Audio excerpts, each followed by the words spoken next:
Fala galera, beleza? Yuri aqui falando, mais um podcast, um Sentinel Podcast começando.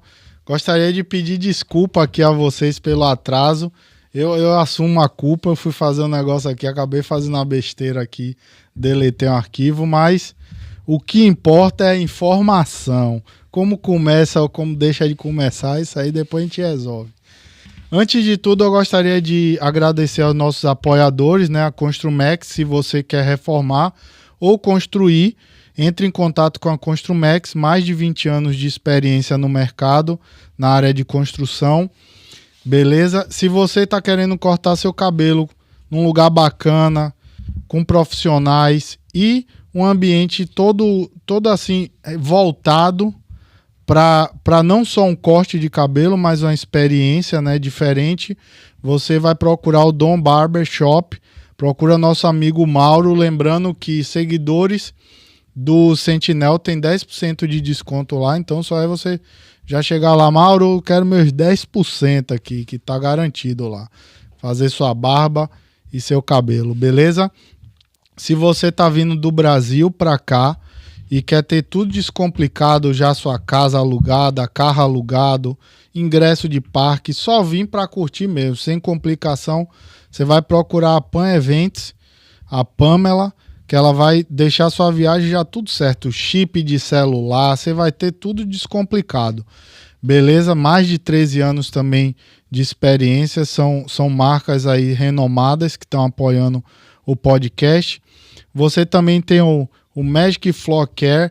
Se você tem um rejunte de sua casa, tá meio desgastado, velho, não vai gastar dinheiro em tendo que refazer o rejunte, né? Você vai ligar, tá aí na descrição, pro pessoal do Magic Floor Care. Eles vão até sua casa e vão dar a vida de volta, aquele brilho, aquela cor natural do seu rejunte lá do início quando você fez. E se você tem uma casa nova e quer proteger por mais tempo essa cor no rejunte, também eles fazem esse tipo de serviço. Gostaria de anunciar também o nosso novo apoiador, o Gostoso Baker. Se você está querendo tomar aquele cafezão do bom mesmo, procura eles. A gente vai botar todas as informações deles aqui na descrição, o link para você ir lá. Salgado, sanduíche preparado na hora, pão de sal daquele jeito, ou pão francês, como vocês gostam de falar. Tudo da melhor qualidade, um lugar bem bacana. Fui lá ver, conferir. Muito bom a comida, muito bom o local. Vale a pena você que está vindo aqui para Orlando ou que é daqui, entendeu? Vê lá. A gente vai falar mais dele no decorrer aí. Beleza? Hoje, um assunto que é, assim, muita gente não gosta de tocar no assunto, mas um assunto super importante, né? Hoje a gente está aqui com a doutora Ana, ela que é CEO da Hope and Justice Foundation. É uma instituição sem fins lucrativos que acolhe vítimas, né, de violência doméstica, de tráfico de humanos, tráfico de criança, aliciamento de criança, todo esse tipo de crime que a gente muitas das vezes não quer conversar, não quer falar sobre, quer fechar os olhos, mas a gente vive num mundo real que existem pessoas ruins e pessoas que estão dispostas a prejudicar os outros, às vezes até mesmo dentro de sua própria casa. Então, é informação, é uma pessoa da comunidade brasileira, então se você vive aqui e passa algum tipo de situação dessa, você pode procurar eles, que eles têm um atendimento todo em português, não tem custo, então você vai ter todo esse apoio, certo?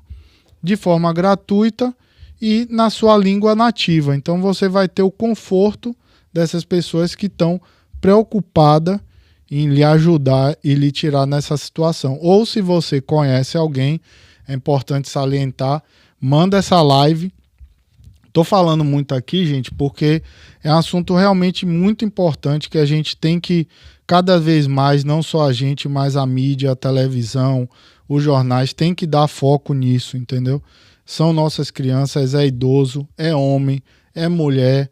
Então, assim, é para toda a sociedade, seja você que viva aqui em Orlando, nos Estados Unidos, no Brasil ou qualquer lugar do mundo. É um tipo de crime que está aí no mundo inteiro, só cresce, e a gente tem que saber como se precaver desses crimes. E se, na pior das hipóteses, acontecer, a gente tem que saber a quem se recorrer e como se faz isso. Beleza? Então, gostaria de agradecer primeiro a Ana aqui por disponibilizar seu tempo para a gente bater esse papo, passar essa informação para as pessoas. Primeiro, eu sempre pergunto disso, de onde é que você é do Brasil? Bom, primeiramente eu quero agradecer também a você, Yuri, a me convidar aqui, através da PAN também, que é uma pessoa querida, esse espaço, essa oportunidade, né? E eu fiquei muito feliz em conhecer, né, saber do seu podcast, o Sentinel, porque é algo que... E eu perguntei a você, Yuri, qual é o significado disso, né? Por que você fez? Aí você falou, disse, não, eu sempre gostei dessa área de segurança, dessa área, né? Então é um espaço onde a gente vai trazer profissionais aqui, ou já trazem profissionais da área de segurança, policiais, veteranos. E eu sou apaixonada por essa área também. E quando eu falei, me chamou a atenção o nome Sentinel, porque significa aquele que guarda, que vigia, que protege. E assim, tudo a ver com o que a Fundação faz. Olha, também, né? A Ana falou a descrição que estava no projeto desse podcast, sem nem ter lido o projeto. Tá vendo? Ela falou exatamente o significado da palavra sentinel. Sentinel, que é um sentinela, né? Aquele que está vigiando, que está cuidando. E esse é o papel importante que, enquanto podcast, enquanto comunicador, você está trazendo para a comunidade, né? De trazer esclarecimentos sobre segurança, sobre os riscos, sobre como se proteger. E casou muito bem com o que a gente faz. Então, muito obrigada pela oportunidade. O meu nome é Ana Alves Lázaro, eu sou a presidente e fundadora da Hope and Justice Foundation, uma fundação que tem o objetivo de trabalhar com a prevenção e o combate ao tráfico humano, violência doméstica e ao abuso e exploração sexual infantil. Por que esses 3 crimes? Porque eles, em algum momento, eles se conectam. As vítimas de tráfico humano ou passaram ou estão passando por situações de abuso, ou dentro de casa, então envolve violência doméstica. Então, as pessoas às vezes sabem, o que é que tem a ver tráfico humano com violência doméstica? Às vezes acontece os 2 crimes dentro da própria casa. A gente vai falar sobre isso depois. Mas, me apresentando aqui, eu sou de Recife. 4-2, viu, Léo? 4-2. Porque só tava vindo carioca aqui. Eu falei, rapaz, cadê os nordestinos aqui, né? Nordestinos aqui estão trabalhando. Aí, ó, 4-2. Pela segurança aqui. Carioca ainda tá vencendo, mas já estamos chegando aí, viu? Então, é uma satisfação. Você era lá de Recife, então? Sou de Recife, sou advogada, minha carreira mais de 20 anos no meio jurídico, né? Venho de uma família de advogados, sou neta de veterano de guerra, meu avô foi ex-combatente, né? Ele já faleceu, mas foi presidente da Associação dos Ex-Combatentes durante 60 anos. Ele foi veterano da Segunda Guerra Mundial, lá pelo Brasil. Lutou junto com os Estados Unidos contra o eixo do mal na Segunda Guerra. E ele é da Marinha, né, oficial da Marinha. Muita história ouviu, né? Muita história, convivi muito entre esse ambiente também. Eu brinco de que eu sou uma policial frustrada, né? Porque eu sempre quis ser policial, sempre quis estar nas forças policiais, mas acabei enveredando para o direito, para a área jurídica. E esse senso de justiça sempre foi muito forte. Você cresceu lá em Recife? Cresci em Recife. Eu vim para cá, eu estou aqui há 14 anos, vai fazer 14 anos que eu estou aqui em Orlando, mas já morei de 2001 a 2003 em Jacksonville. Depois voltei para o Brasil, aí construí uma carreira no direito, né, na área jurídica, e sou advogada de militar, e de veteranos, né? Bacana. Lá no Brasil. A gente sempre começa lá do Brasil, né? Quando você veio para cá a primeira vez, foi por algum motivo em específico? Porque assim, eu sempre vim para cá com férias, familiares. Então, minha família, eu já tinha familiares. Minha irmã está aqui há quase mais de 25 anos, parentes. Então, esse país não era algo assim estranho a mim. Era algo que eu sempre tinha contato por vir. E nesse período que eu fiquei aqui, de 2001 a 2013, eu vim passar um tempo. Minha irmã já estava aqui, tinha primos, primas que viviam aqui, já são cidadãos. E nessa época eu passei um tempo, logo depois que eu me formei, que eu sou formada em comunicação também, em relações públicas. Quando eu me formei, um tempo depois eu vim para cá, fiquei um período e voltei para o Brasil. Foi quando eu resolvi ceder à tendência da família, que todo mundo é advogado na família. Aí você foi fazer direito. Aí fiz direito, e para mim foi muito, assim, foi muito tranquilo, porque eu cresci ouvindo questões do direito, eu cresci convivendo com isso. Meu avô era advogado, minha mãe é advogada, meus tios advogados, meus irmãos advogados, meus primos advogados. Então, quando você era pequena, você não ouvia historinha, você ouvia as leis. As leis. Abria aquele famoso Vade Mercury. Vou ler para você hoje o artigo tal. O artigo tal, exatamente. Então, eu sempre... O tema justiça, para mim, ele sempre foi um tema muito caro, muito querido, porque se tem algo que me incomoda profundamente é a injustiça. Tanto existe uma frase, salvo engano, ela foi atribuída a Rui Barbosa, que diz assim, que quando você encontrar eu não sei se foi Rui Barbosa, eu não me lembro, eu acho que não foi, mas diz assim, se você encontrar o direito e a justiça em conflito, você vai optar pelo quem, né? Aí a frase diz assim, opte pela justiça. Porque, às vezes, muitas das vezes, a gente estava conversando aqui há pouco, as leis, né, o direito, ele não serve à justiça. E essa é a razão de nosso sistema muitas vezes estar quebrado, o sistema judicial, o judiciário, porque o sistema legislativo está quebrado, que não acompanha a evolução social e as leis vão ficando obsoletas e a justiça não é entregue. E os crimes, às vezes, vão se atualizando.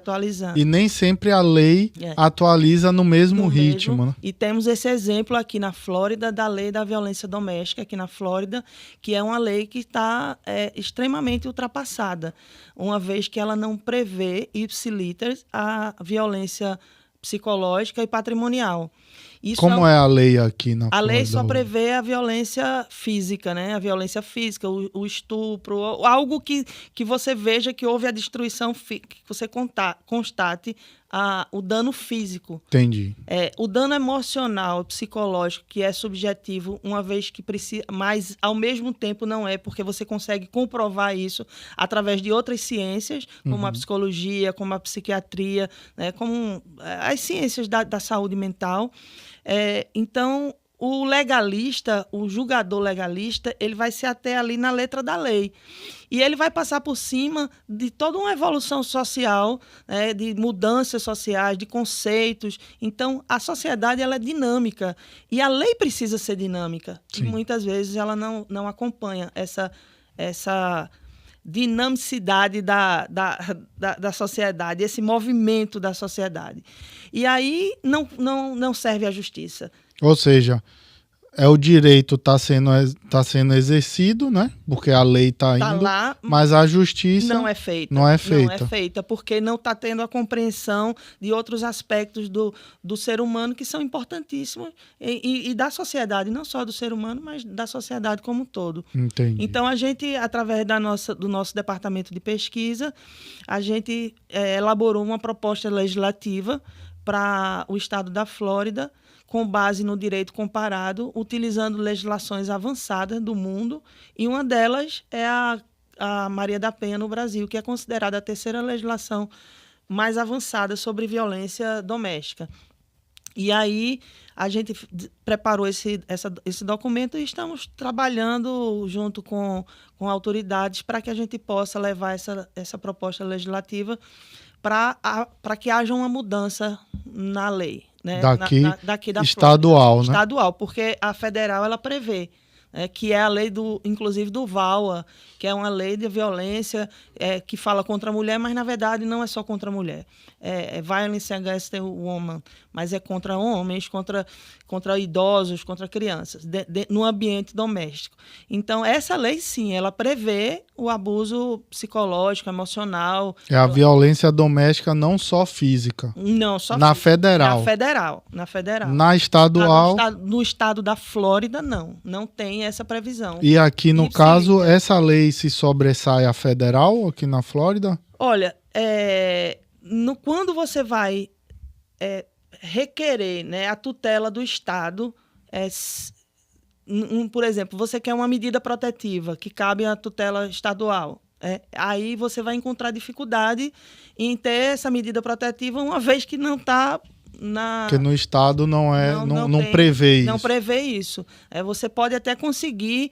A gente na fundação, a gente anexa na solicitação laudos médicos, laudos psiquiátricos, né, laudos psicológicos. A gente traz essa discussão para que na hora que o magistrado for avaliar aquela medida protetiva, ele tem a possibilidade de considerar isso. Ele tem essa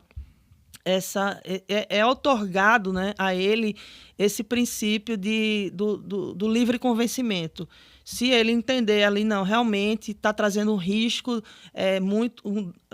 um dano muito sério a essa pessoa, que pode levar um suicídio, levar um dano maior, uma morte, por causa da violência psicológica, pode ser que ele considere. Então, a gente tenta e geralmente a gente consegue, mas a gente já sabe que se pegar uma pessoa que seja legalista, que só vá ali conforme a letra da lei, a gente já sabe que a gente vai encontrar uma negativa nisso aí. E antes de você ter a fundação, quando você veio a segunda vez para cá, você já veio com o pensamento de abrir uma ONG? Como é que... Não, eu vim para cá, eu tive 2 problemas de saúde graves no Brasil. Eu já advogava, tinha meu escritório, 4 filhos adolescentes e estava também no processo de separação, de desgaste. Então, eu tive em 2007 uma septicemia, que começou com infecção generalizada, né? Começou com infecção urinária e se transformou numa infecção generalizada, onde a situação foi tão grave que os médicos me desenganaram. Disseram que eu só tinha 72 horas de vida e que minha mãe providenciasse o enterro, os preparativos, porque eu não iria sair daquela situação. E aí um milagre aconteceu e eu consegui sair da situação. Então foi um evento extremamente traumático na minha vida. Eu tinha uma ONG no Brasil, onde eu dava suporte e consultoria e assessoria jurídica para outras ONGs gratuitamente. Eu ajudava ONGs, igrejas com estatutos.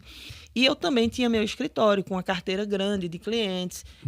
Eu também estava envolvida na política. Na época, eu trabalhava fazendo assessoria para político, para partido. Então, a minha vida era bem atribulada, minha agenda era muito busy. Com mais filhos adolescentes e a minha vida pessoal, enfim. E aí, com esse problema de saúde, eu tomei a decisão que eu iria me afastar um pouco do trabalho. Só que vidas dependiam do meu trabalho e acabou que eu não conseguia. Eu morava em Boa Viagem, quase na beira-mar. Eu queria ir trabalhar mais tarde, eu não conseguia. Eu queria dar uma caminhada antes, eu não conseguia. No início, no primeiro mês, segundo mês, ok. Depois desandava tudo. Voltava tudo como estava. De trabalho, de tudo. Então, assim, depois, em 2010, eu tive um câncer. Aí, com esse câncer, eu tive complicações sérias. Quase também tive uma parada cardiorrespiratória, enfim, foi um problema sério. E depois desse episódio, o meu médico chegou e disse: você vai ter que sair daqui para poder arejar sua cabeça, dar um tempo, porque senão você vai morrer. E não vale a pena. Né? Já pulou duas fogueiras. Duas fogueiras, exatamente. E minha mãe já vivia aqui. Minha mãe é advogada também, tem escritório no Brasil, ainda advoga, mas ela morava aqui e já tinha um green card dela e ela me chamou para ficar aqui um tempo. Ela disse: venha passar um tempo lá em casa, você vai descansar, arejar a cabeça. Então, eu tinha meu escritório, meu filho mais velho e a minha filha mais velha, que já estava terminando direito, o namorado dela, que hoje é o esposo, também já estava terminando, assumiram lá. Fiz um acordo com eles lá para eles tocarem e vim para Orlando descansar. Pensando, não, a ideia não era ficar, a ideia era eu arejar minha cabeça, descansar um pouco, recuperar minha saúde, me tratar. Dar uma desacelerada, né? Dar uma desacelerada e depois eu ia decidir se ficava, se não ficava, se até. Aí quando eu cheguei aqui, fiquei um tempo descansando, ia ao Brasil, resolvia as coisas de escritório, voltava, vinha para cá e tal. Só que aí o casamento desandou de vez, né? Já não tinha mais nada praticamente, já estava realmente...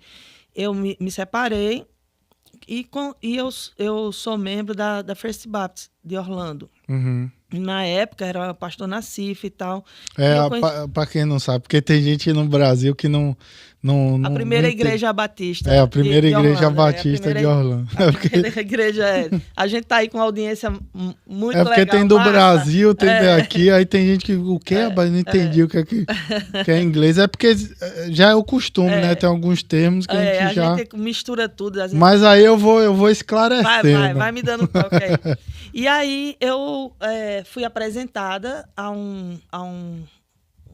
uma pessoa, um senhor, um cidadão, ele era americano, e ele, assim, quando me conheceu, foi apresentada por um casal de pastores, e ele começou a frequentar a igreja que eu frequentava. Era brasileiro ou era americano mesmo? Ele também era divorciado, já tinha uma filha, já tinha um neto, inclusive, e tal. A filha dele já era casada, já tinha... Então, eu conhecia a família. E ele insistia num relacionamento. Até que aí a pressão dos amigos, né? Você tá sozinho aqui, é muito ruim ficar só, já tá separado. E eu, gente, não dá. Eu sei que ele pressionou tanto assim, pressionou no bom sentido, né? Mostrando, aí foi ganhando a família, ganhando os filhos, confiança, né? Confiança e tal. Que eu cedi e ele queria casar. Porque queria casar, casamos. Quando foi 6 meses de casada, a gente tinha comprado uma casa lá em Davenport e eu descobri que ele fazia parte de uma rede de pedofilia e tráfico humano. O objetivo dele era me matar para levar minha filha, que morava com a gente, a mais nova. Era mais nova. Para o tráfico, para fazer dinheiro com ela. E ele já tinha colocado câmaras escondidas no banheiro da minha filha, no meu banheiro, no quarto, na casa, e nos filmava nos momentos íntimos e de banho, enfim. E vendia esses vídeos na Dark Web. E até então ele não dava sinal disso? Nenhum. Uma pessoa extremamente respeitada. Ele era realtor, uma pessoa extremamente respeitadora, acima de qualquer suspeita. Um gentleman. Tá? Então, porém, né, contudo, todavia, ele dava sinais. A questão é que eu não conseguia traduzir aqueles sinais porque eu entendia como eram coisas culturais. Entendeu? Certos comportamentos que eram culturais, que eram coisas... Então, assim, aí é que a gente percebe o grau de vulnerabilidade do imigrante, né? Porque chega num país que, assim, eu falo inglês, eu não sou fluente, mas falo... Na época, o inglês era mais básico, apesar de vir muito aqui, mas me comunicava. Determinadas culturas, comportamentos, ambiente. Ele é do norte, ele era lá de Minnesota, então já é outra cultura, ele não é daqui do sul. Então, assim, a gente sempre isso deve ser da cultura e tal. De botar, às vezes, câmera, não, é para segurança e tal. Não é nem isso. Por exemplo, ele tinha muito computador dentro de casa, muita mídia, muito pendrive, e ele já tinha trabalhado na Disney. E ele tinha muitos vídeos da Disney, de filmes de criança, e eu achava que aquilo ali... Aí ele fazia trader, mandava os vídeos, só que, na verdade, era só a capa, o vídeo, não era... Os vídeos eram as imagens que ele captava. Entendi. Entendeu? Ali até onde você estava vendo, ele, tá? Então, o trabalho dele. Então, assim, Porque na nossa imaginação, na nossa cabeça de brasileiro, que não tem ideia do que é essa realidade do tráfico humano, não passa isso pela cabeça. A gente mal via isso em filme. É verdade. A minha vida, nessa época, parecia um filme daqueles Criminal Minds, daquele Law and Order, era uma coisa assim absurda. Eu dizia, eu não acredito que eu estou vivendo isso. É porque você não tem a maldade dentro, Não, então é difícil quando a pessoa não tem a maldade enxergar a maldade no outro, né? Ainda mais uma maldade que não fazia parte, nunca fez parte da nossa cultura e da nossa realidade no Brasil. Mesmo eu, como advogada criminalista, eu nunca tinha visto esse modus operandi do tráfico humano que eu conheço hoje. Como é que eles atuam, como funciona. Porque o que se conhece no mundo aí de tráfico humano, em geral, as pessoas, com exceção das que são estudiosas sobre o tema, como hoje eu sou especializada nesse tema, que o tráfico humano é aquela situação que a mulher vai fazer um trabalho no exterior, de modelo, ou então arrumou um emprego, ou então arrumou um marido, um namorado, alguma coisa assim, vou para lá e chega lá, cai numa cilada e tal. Mas é muito mais do que isso. Tipo, o mundo, esse submundo, né? É muito mais profundo. Muito mais amplo e profundo. E aí, como é que você descobriu? Como foi isso, assim? Você foi juntando as peças e falou, não, tem alguma coisa errada aí? Foi literalmente algo sobrenatural. Eu sou cristã, eu creio em Jesus Cristo, no Espírito Santo, creio em Deus, né? Jesus, o Espírito Santo. Eu estava passando na sala da minha casa, eu ouvi uma voz mandando eu voltar e abrir uma pasta que estava em cima da mesa. E eu parei assim, achei estranho, mas eu já lido com o sobrenatural há muito tempo, há muitos anos que eu sou cristã e eu creio no mundo espiritual. E aí que é isso, Senhor? Aí eu insisti em não ir, né? Fui na direção que eu estava indo. Volte e abra a pasta. Eu voltei e vi que era a pasta dele, uma pasta de couro, onde tinha um flash, assim, um flash care, né, que chamam um zíper, e eu abri, e eu fiquei olhando, cara, essa pasta eu vejo o tempo todo, aquilo não estava fazendo sentido para mim, porque era uma pasta que estava ali. Normal. Não tinha, não. Aí eu fiquei parada assim, aí a voz falou para eu abrir a pasta, eu abri. Depois fiquei olhando, sim, né? Tem aquele bloquinho, a caneta, um bolsinho. Bote a mão no bolso. Aí tinha um bolsinho de couro, eu botei a mão. Quando puxou, veio um DVD escrito Pornô Teenager. Aí acendeu a luz vermelha. Eu disse, opa, quem é esse homem? O que é que esse homem está fazendo? Eu tenho um adolescente dentro de casa. Aí eu já comecei a tremer, chorar, e fiquei assim, sem entender aquilo. Minha reação foi colocar de volta o DVD na pasta. Não acreditar naquilo que tá vendo. Não, eu vi aquilo ali, eu disse, que é isso? Pelo amor de Deus, quem é esse homem? O que é que está acontecendo? Aí a voz mandou eu botar a mão no fundo do bolso. Quando eu botei a mão, veio um cartão de memória no meu dedo, assim, eu enganchei assim, puxei, eu senti com os dedos e puxei. Quando eu olhei, a minha reação foi botar no bolso da bermuda. A gente estava para fazer uma viagem para Naples, buscar uns móveis na casa dos pais dele, que já tinham falecido, e a casa estava sendo vendida, a gente estava indo buscar. Então, eu fui lá no caminho, eu questionei a ele sobre o DVD. E ele se transformou. Se foi um amigo que botou, E eu fiquei preocupada, porque eu estava com ele longe, distante, e ele nunca tinha se comportado daquela forma. E você estava com sua filha também? Não, ela não estava com a gente. Ela tinha ficado em casa. Tinha ficado em casa. E aí eu fiquei... E foi muita tensão, foi muito estresse, e voltamos. Quando a gente voltou, ele me perguntou sobre o cartão de memória. Eu disse que eu não sabia. E aí... Quando ele saiu, o nosso cachorro estava doente, ele foi levar no veterinário. Quando ele saiu, eu peguei o cartão de memória, me tranquei no meu quarto, banheiro, e fui ver, eram as imagens da minha filha tomando banho, trocando de roupa, várias imagens. E aí eu comecei a chorar, a tremer. E aí eu saí por dentro de casa procurando a câmera, fui no banheiro, achei, era um termostato que estava assim.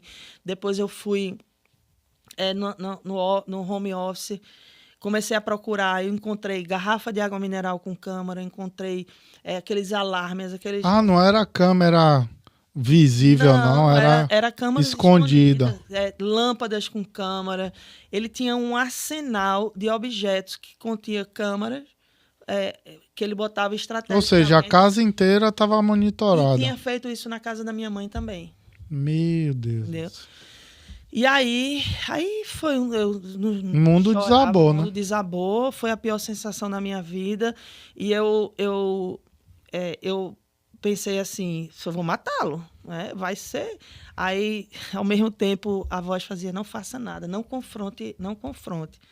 E aí me veio a estratégia, e eu aos prantos, chorando, ele ia chegar em casa, de eu dizer a ele do que tinha descoberto, mas que eu não iria entregar ele à polícia desde que ele me passasse todas as senhas dos computadores dele, dos e-mails dele, e que isso foi no sábado, e que ele no domingo, no culto, ele contasse tudo para o pastor, que a gente ia buscar ajuda, um psicólogo para ele, que ele sabia que o que ele tinha feito era crime Uhum. e eu ia ajudá-lo.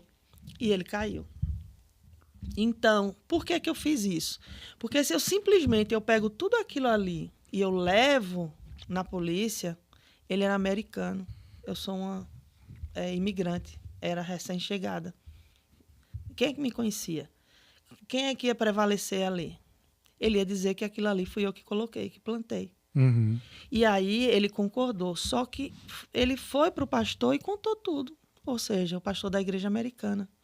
Então, eu já E ele contou na maior contou, e naturalidade. pediu um psicólogo, contou. Ele contou que fez aquilo porque a minha filha parecia com uma noiva que ele ia casar quando era da high school e a menina morreu num acidente e ele nunca tinha visto a filha nua, a menina nua, que ia ser a futura esposa e parecia com minha filha.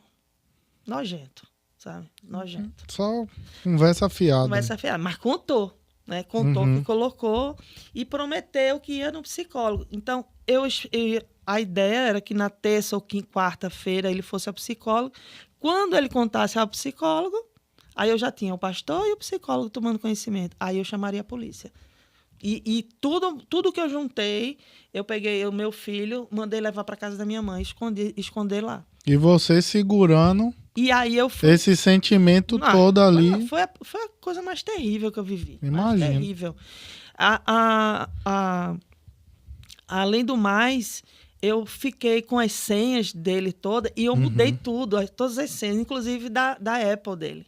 Uhum. E aí eu comecei a pesquisar tudo. E aí eu comecei a encontrar muita coisa.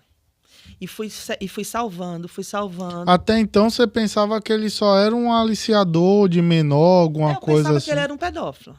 Até então eu pensava que ele era um pedófilo. Só que aí, quando eu descobri as outras coisas, eu entendi que ele não era um pedófilo. Ele era um traficante humano. Um traficante para traficar minha filha. E aí foi quando teve uma discussão e ele tentou me matar, estrangulada. E nessa mesma situação, minha filha não conseguiu, porque minha filha chegou na hora e eu tinha assim na cozinha umas facas e eu sou faixa verde de kickbox. Eu sei lutar mais ou menos, embora, mas a voz falou para eu não faz nada, não faz nada.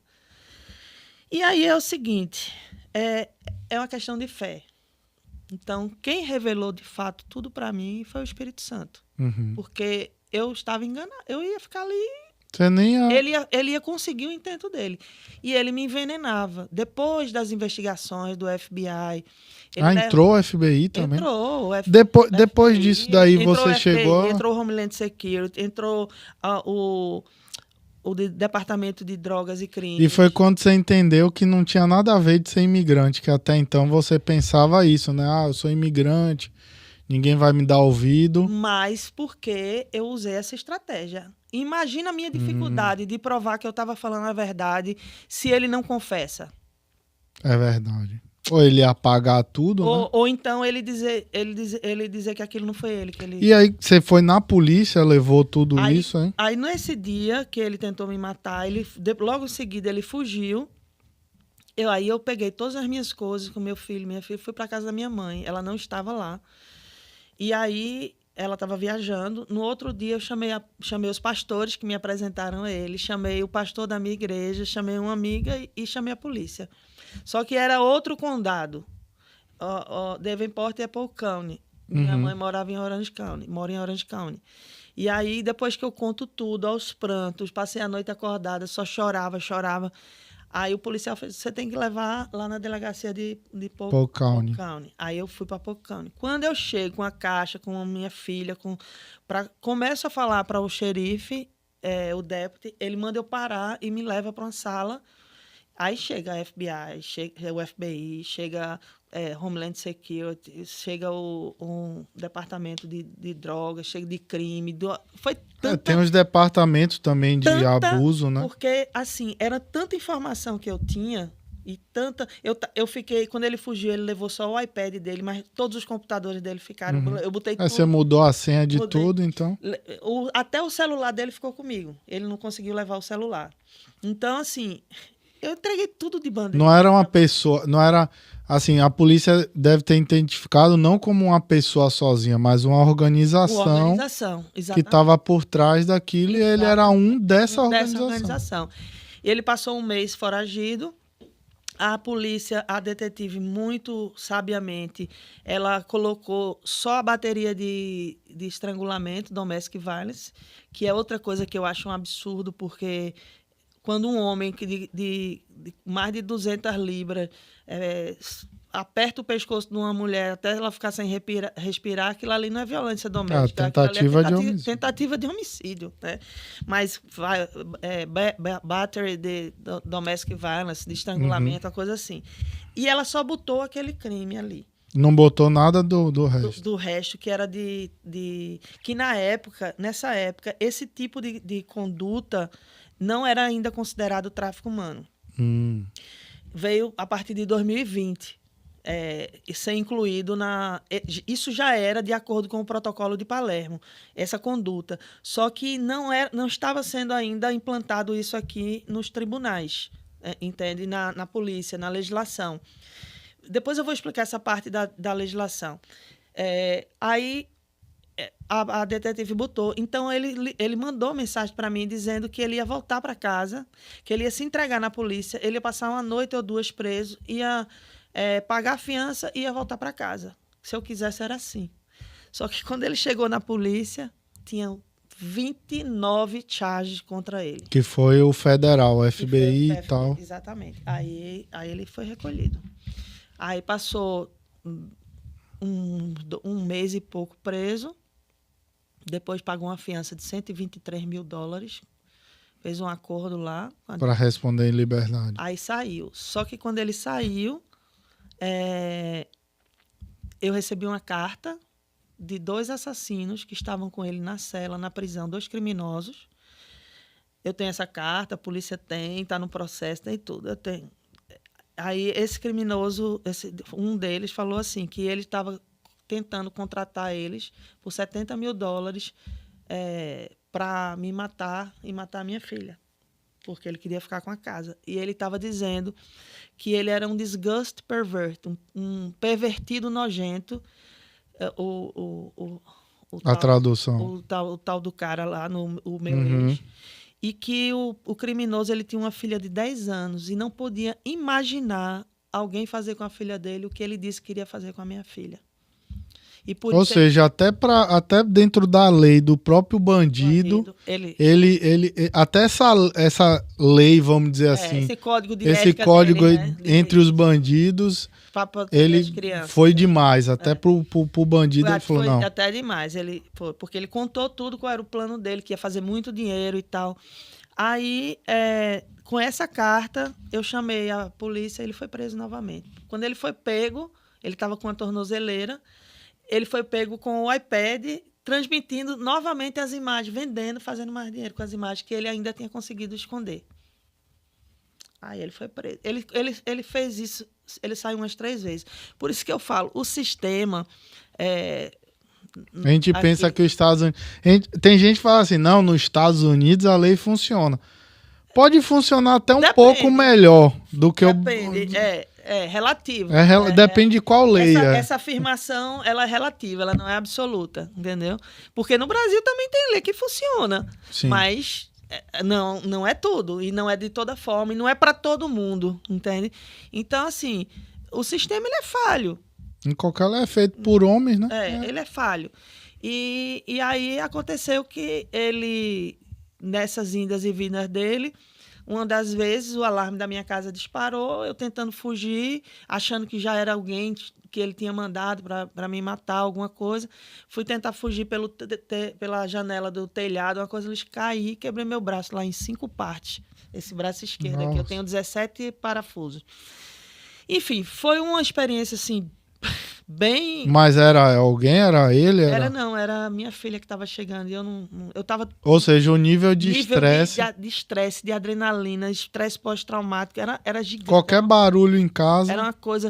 Era uma coisa assim de surreal. E sua filha nisso tudo também? Muito forte, muito madura, acompanhando todo o processo, me ajudando. Hoje ela é psicóloga, uma apoiando a outra.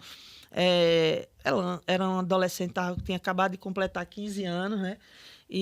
Mas, assim, ela é muito inteligente, muito, sabe, muito madura. E aí ela, claro, sofreu, né? Claro. Óbvio, sofre também com essa história até hoje. Porém, ela entende o propósito de tudo isso. Porque depois que tudo passou, né? Ele foi preso depois, várias vezes, né? Várias vezes. Depois aí ele já está solto, já cumpriu. Não tem, eu tenho medida protetiva ad perpétuo, né? Nunca vai cair. E nunca mais ele... Não. Aí perturbou. Aí passaram-se os anos e eu comecei a refletir sobre tudo isso com a cabeça, refiz minha vida, casei novamente, graças a Deus meu marido é uma bênção, parceirão, me ajuda, me cuida da minha família, minhas filhas, todos. Então, assim, nesse aspecto, Deus... Aliás, todos os aspectos, mas nesse foi muito, assim, bom comigo no sentido de permitir que dessa vez eu acertasse. Recompensar, né? Falar assim, rapaz, você sofreu demais, vou lhe dar um presente aqui. Então, mas assim, eu refiz, aí depois eu comecei, Yuri, pensar, disse, meu Deus, isso que aconteceu comigo foi muito grave. E não é possível que isso diga respeito somente a mim, a minha filha, a minha família. Isso tem que ter algum... Porque eu comecei a estudar e a ler sobre esse assunto. Até 2017 eu não queria mais contato com isso. Deixei lá, quieto. Uhum. A partir de 2017, 2018, foi quando eu comecei a estudar mais, a me especializar, a me aprofundar. E eu comecei a perceber... Eu parei assim, eu disse, meu Deus do céu. Primeiro, Deus deu um grande livramento a mim e a minha filha, né? Então... A terceira fogueira. A terceira fogueira, exatamente. Tem propósito nisso. Não pode ter alguma coisa que ele está querendo de mim. Eu preciso entender o que é isso e comecei. Depois, eu comecei a perceber que o grau de vulnerabilidade do imigrante que chega aqui nessa terra ou em qualquer outro lugar do planeta que não seja o lugar dele, como ele fica vulnerável, independente de quem seja, independente do nível socioeconômico, do nível cultural, do gênero, se é homem, se é mulher, se é homossexual, não importa. O imigrante, pela própria natureza dele, ele já é um ser vulnerável. Já é uma presa. Já é uma presa fácil, entendeu? Por mais que ele tenha dinheiro, não importa. Esse crime, ele não é só um crime transnacional, ele é um crime que ele ocorre de forma doméstica também. E existe o Protocolo de Palermo, que é a convenção, foi feito na Convenção de Palermo, que é um protocolo que os países signatários eles criaram a tipificação das leis dos crimes de drogas, de tráfico de arma, tráfico de droga, tráfico humano, para poder facilitar o combate a esse crime. Então, o Brasil é um país signatário do Protocolo de Palermo e a tipificação lá é exatamente a mesma para todos os países signatários. Ou É seja, como se fosse uma Interpol, de que é em conjunto os países trabalhando exatamente. o sistema, né? O sistema, as polícias trabalham em cooperação para poder conseguir combater esse tipo de crime, porque senão as barreiras iriam ser muito grandes, de jurisdição e A tal. pessoa foge, né? Um Exatamente. brasileiro comete um crime desse, vê que vai ser pego, foge pro Brasil. E o tráfico humano, muita gente, tráfico humano para exploração sexual. Por incrível que pareça, o tráfico humano para exploração sexual não é a maior razão do tráfico. É para o trabalho escravo. Ah, é? É. Porque indústrias de pesca, indústria da agricultura, indústria de construção, indústria de entretenimento, de turismo, tudo isso tem tráfico humano dentro. Então existe. É como se fosse assim, a gente vive num mundo que existe um outro mundo paralelo a esse, que é a escravidão. Escravidão. O tráfico humano nada mais é que uma forma de escravidão moderna. Que sempre existiu a escravidão, nunca foi abolida, sempre existiu, porém ela foi se aperfeiçoando e entrando em várias camadas. Né? E para todo mundo. Então, o ser humano, a pessoa humana, ela é uma commodity. O tráfico humano ele obedece uma lógica de mercado, é um comércio. É lei da oferta e da procura. E quem é o produto ali? É o ser humano. Então, se existem mentes pervertidas, pedófilos, necrófilos, todo esse zoofilia, todas essas taras, essas perversões, o ser humano é o produto que vai servir a essas perversões. E que o próprio ser humano é quem usufrui. Vai usufruir, vai vender. Então, é um mercado. E tudo que promove essas perversões, pornografia, strip club, sex shop, tudo que essa cultura do abuso, né, esse incentivo de sexualizar, OnlyFans, não sei o que, toda essa coisa, isso promove a indústria do tráfico. Porque está gerando um mercado, uma dependência. O tráfico humano ele gera dinheiro, né? Muito dinheiro, quase 200 bilhões de dólares por ano o tráfico humano está fazendo de income no mundo. No mundo. Quando eu comecei, em 2019, 2018, 2019, era 150 bilhões de dólares. Aí só está crescendo, porque estamos combatendo errado, estamos combatendo mal. Não é só... Por isso que dentro da Fundação a gente trabalha com os 4 pilares. A educação, o suporte às vítimas, a parte de pesquisas, de estudos para desenvolver, apresentar leis, propostas, mudança, né, legislativa, essa coisa toda. E a parte da repressão, do combate, propriamente dito, né, com polícia, com law enforcement, com o FBI. Ou seja, você trabalha com a prevenção para não acontecer, a pessoa ficar ligada da educação palestras, durante também com a polícia e depois da vítima. E o suporte, né? à vítima, porque a gente precisa trazer essa vítima para restauração, né, psicoemocional, trabalhar as questões legais dela também, porque ela está como imigrante, então tem que ver essas questões legais. E também, depois, capacitá-la para que ela possa ir para o mercado de trabalho. Então, a gente ajuda até ela andar com as próprias pernas, assim, ter o próprio emprego. Recomeçar a vida, né? Através e você pensou em... Quando foi que você pensou assim, vou abrir uma ONG, vou... Ou foi meio que... Foi... Não, assim, eu acho que Deus... Ele não me revelou tudo, porque senão eu acho que eu tinha corrido. Porque o que é que acontece? Quando eu comecei Tá que nem eu falo minha esposa, se eu soubesse o que a gente ia passar aqui nos Estados Unidos, eu não ia querer vir, não. Eu pensei assim, Senhor, o que é que eu posso fazer, né, para contribuir com isso? Como eu escrevo, eu gosto de escrever. Como eu gosto de falar, já deu para perceber. Eu gosto de estudar. Então, eu participei como voluntária da Operation Underground Railroad, que é aquela fundação que fez o filme Sounds of Freedom, o Som da Liberdade. Muito bom. Eu fui voluntária Veterans for Child Rescue, Veterans for Child Rescue, que é outra fundação. Eu saí aprendendo, estudando e participando e atuando em todas essas instituições. Você queria servir para contribuir como uma forma, inclusive, de gratidão a Deus pelo livramento, né? Eu podia ter perdido minha vida, perdido minha filha. E aí, foi quando eu entendi o grau de vulnerabilidade da comunidade brasileira. Eu disse, não, eu preciso alertar, eu preciso fazer alguma coisa. Aí preparei, eu estava estudando para fazer meu mestrado, eu ia advogar aqui e tal, ia construir minha carreira aqui. Mas aí eu disse, não é isso agora. Aí eu chamei meu marido, disse a ele que eu ia começar a dar palestras e treinamentos gratuitos na comunidade. Como eu tenho, graças a Deus, bons relacionamentos na comunidade, então os espaços foram sendo abertos para mim. Eu ganhei uma página no jornal do Heraldo e da Maida, que era o Brasileiros e Brasileiras. Comecei a escrever sobre tráfico humano, comecei a ser convidada para palestra, Yuri, que as vítimas começaram a me procurar.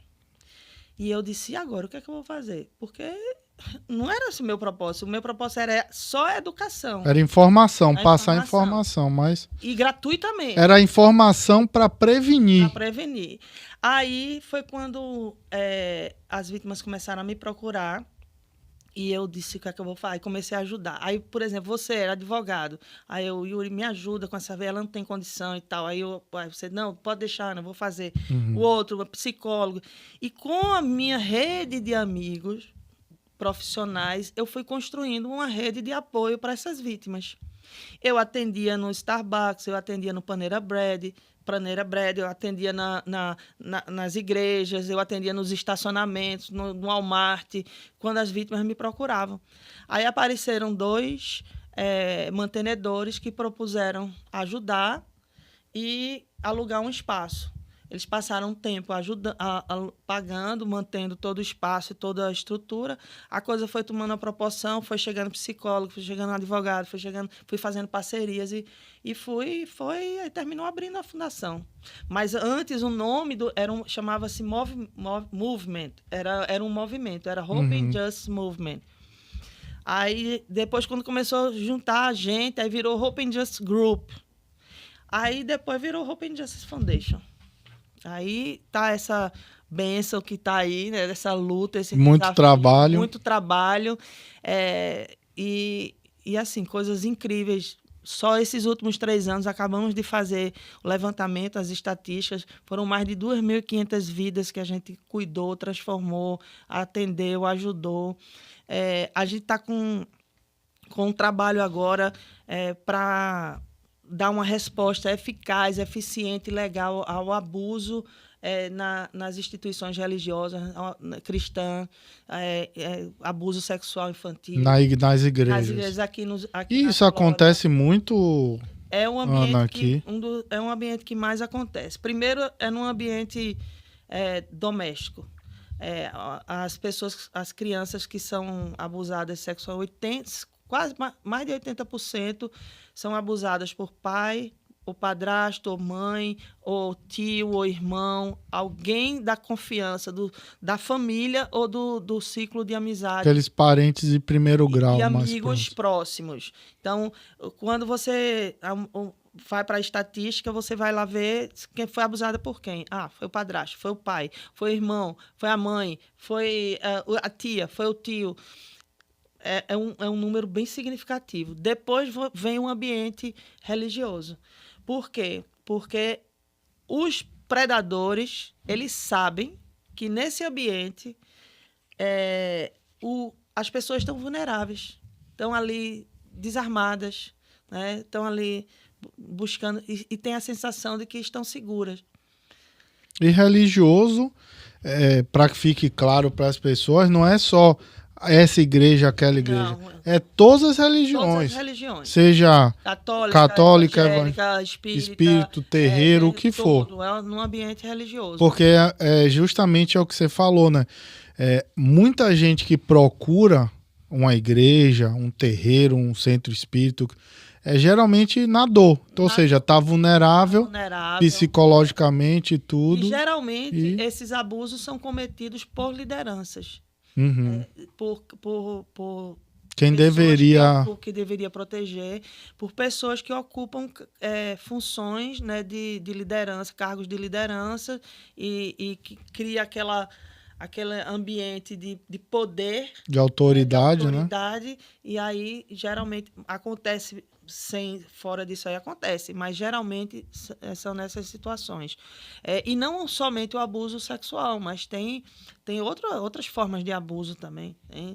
Inclusive tráfico humano dentro de igreja, de pastores que traficam os membros, obrigando eles para organizações para trabalhar sem receber, retenção de documento, oferece um visto e aplica para o visto religioso ou para o visto de trabalho e prende aquela pessoa, obriga aquela pessoa a trabalhar fora dos horários, qualquer dia, qualquer hora, como se a pessoa está ali num débito.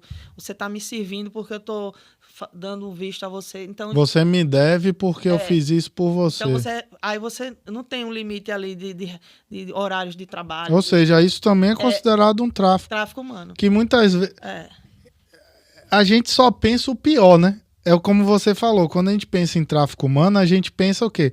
A menina que foi para tal lugar, para Dubai, e chegou lá, aprisionaram para prostituição. Mas às vezes a nuance, você tá num emprego abusivo, que você não tá recebendo, mas tá numa cobrança sempre ali de não, você tem que ser grato, você não pode dizer não.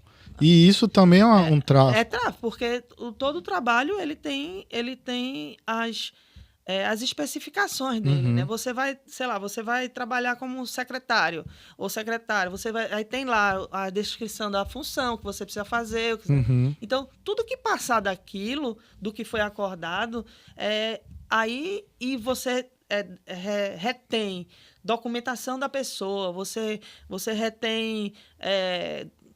às vezes passaporte, né? Passaporte, tudo, isso aí já começa, aí já entra.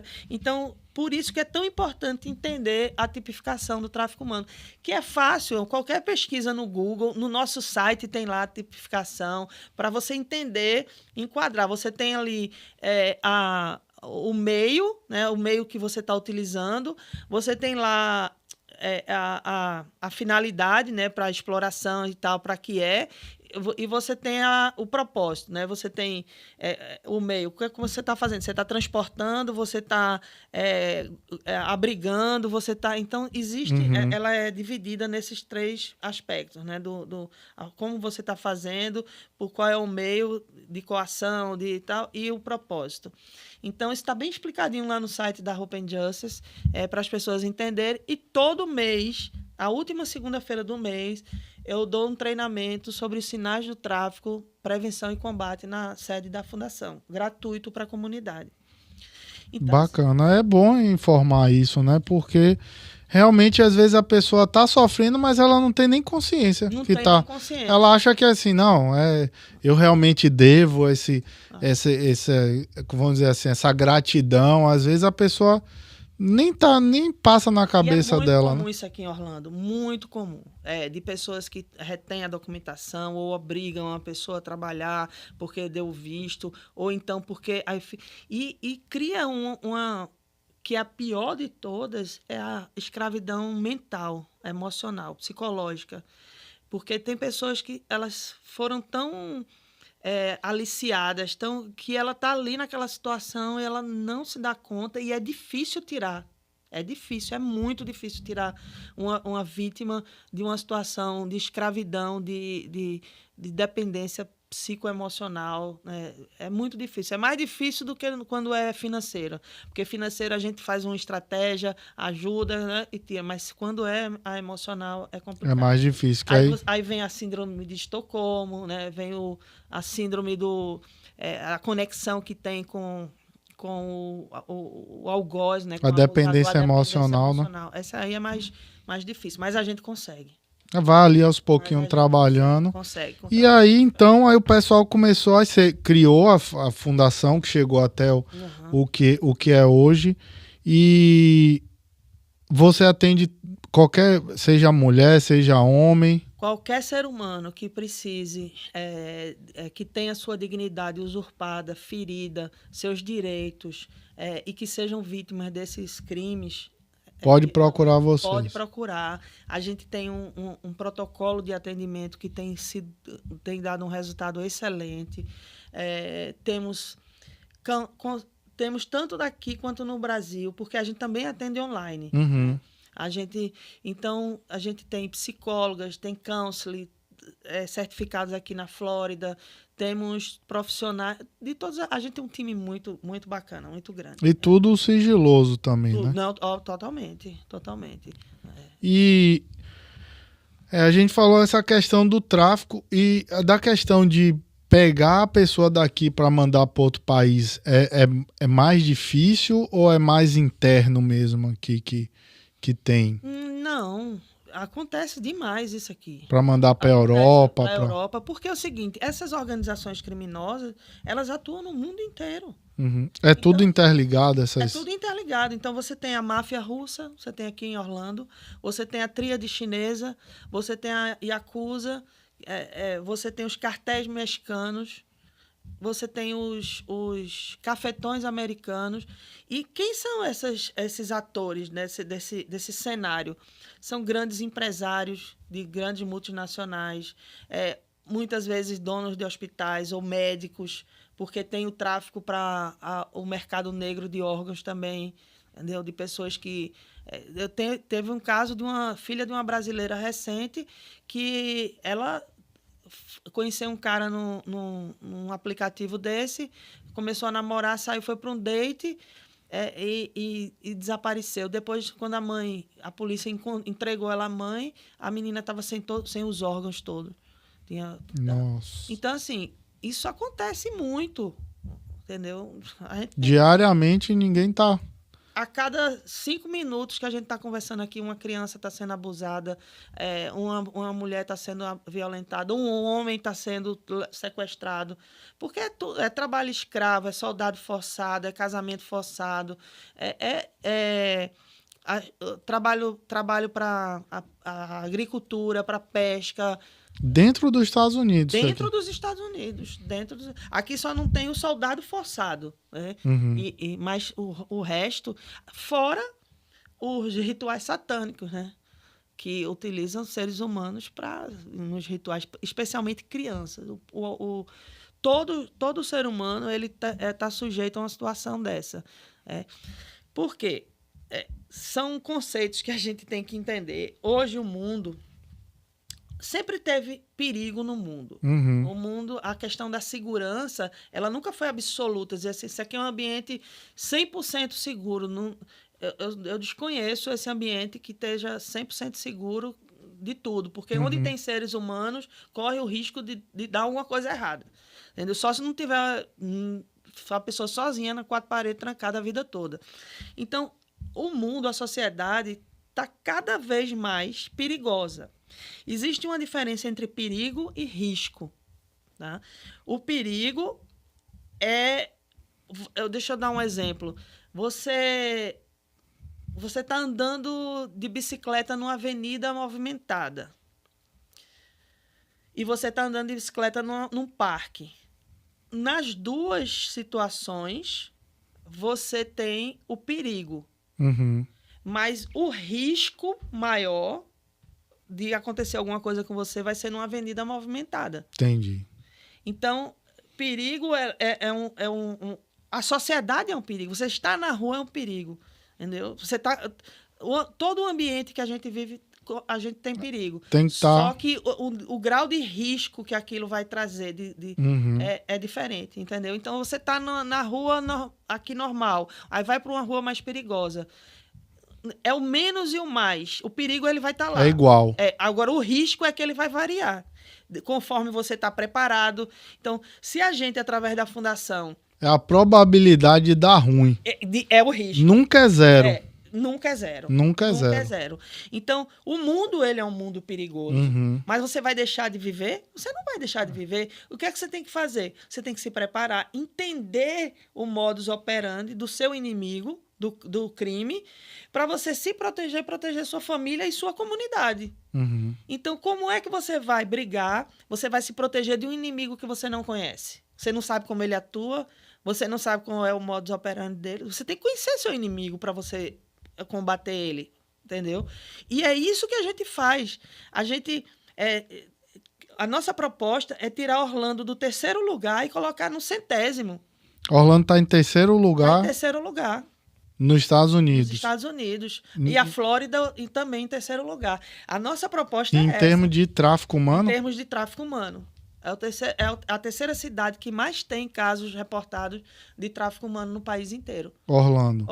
Ou seja, a fundação está aqui justamente fazendo um trabalho e pedindo, rogando, suplicando o apoio da comunidade para tirar a nossa comunidade, tornar o nosso ambiente de convívio mais seguro.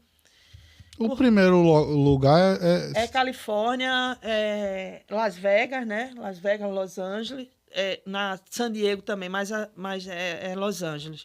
Depois, primeiro lugar, depois o Texas. Aí tem, acho que é Houston, no Texas. Aí já vem Orlando. Ou é San Diego que é no Texas?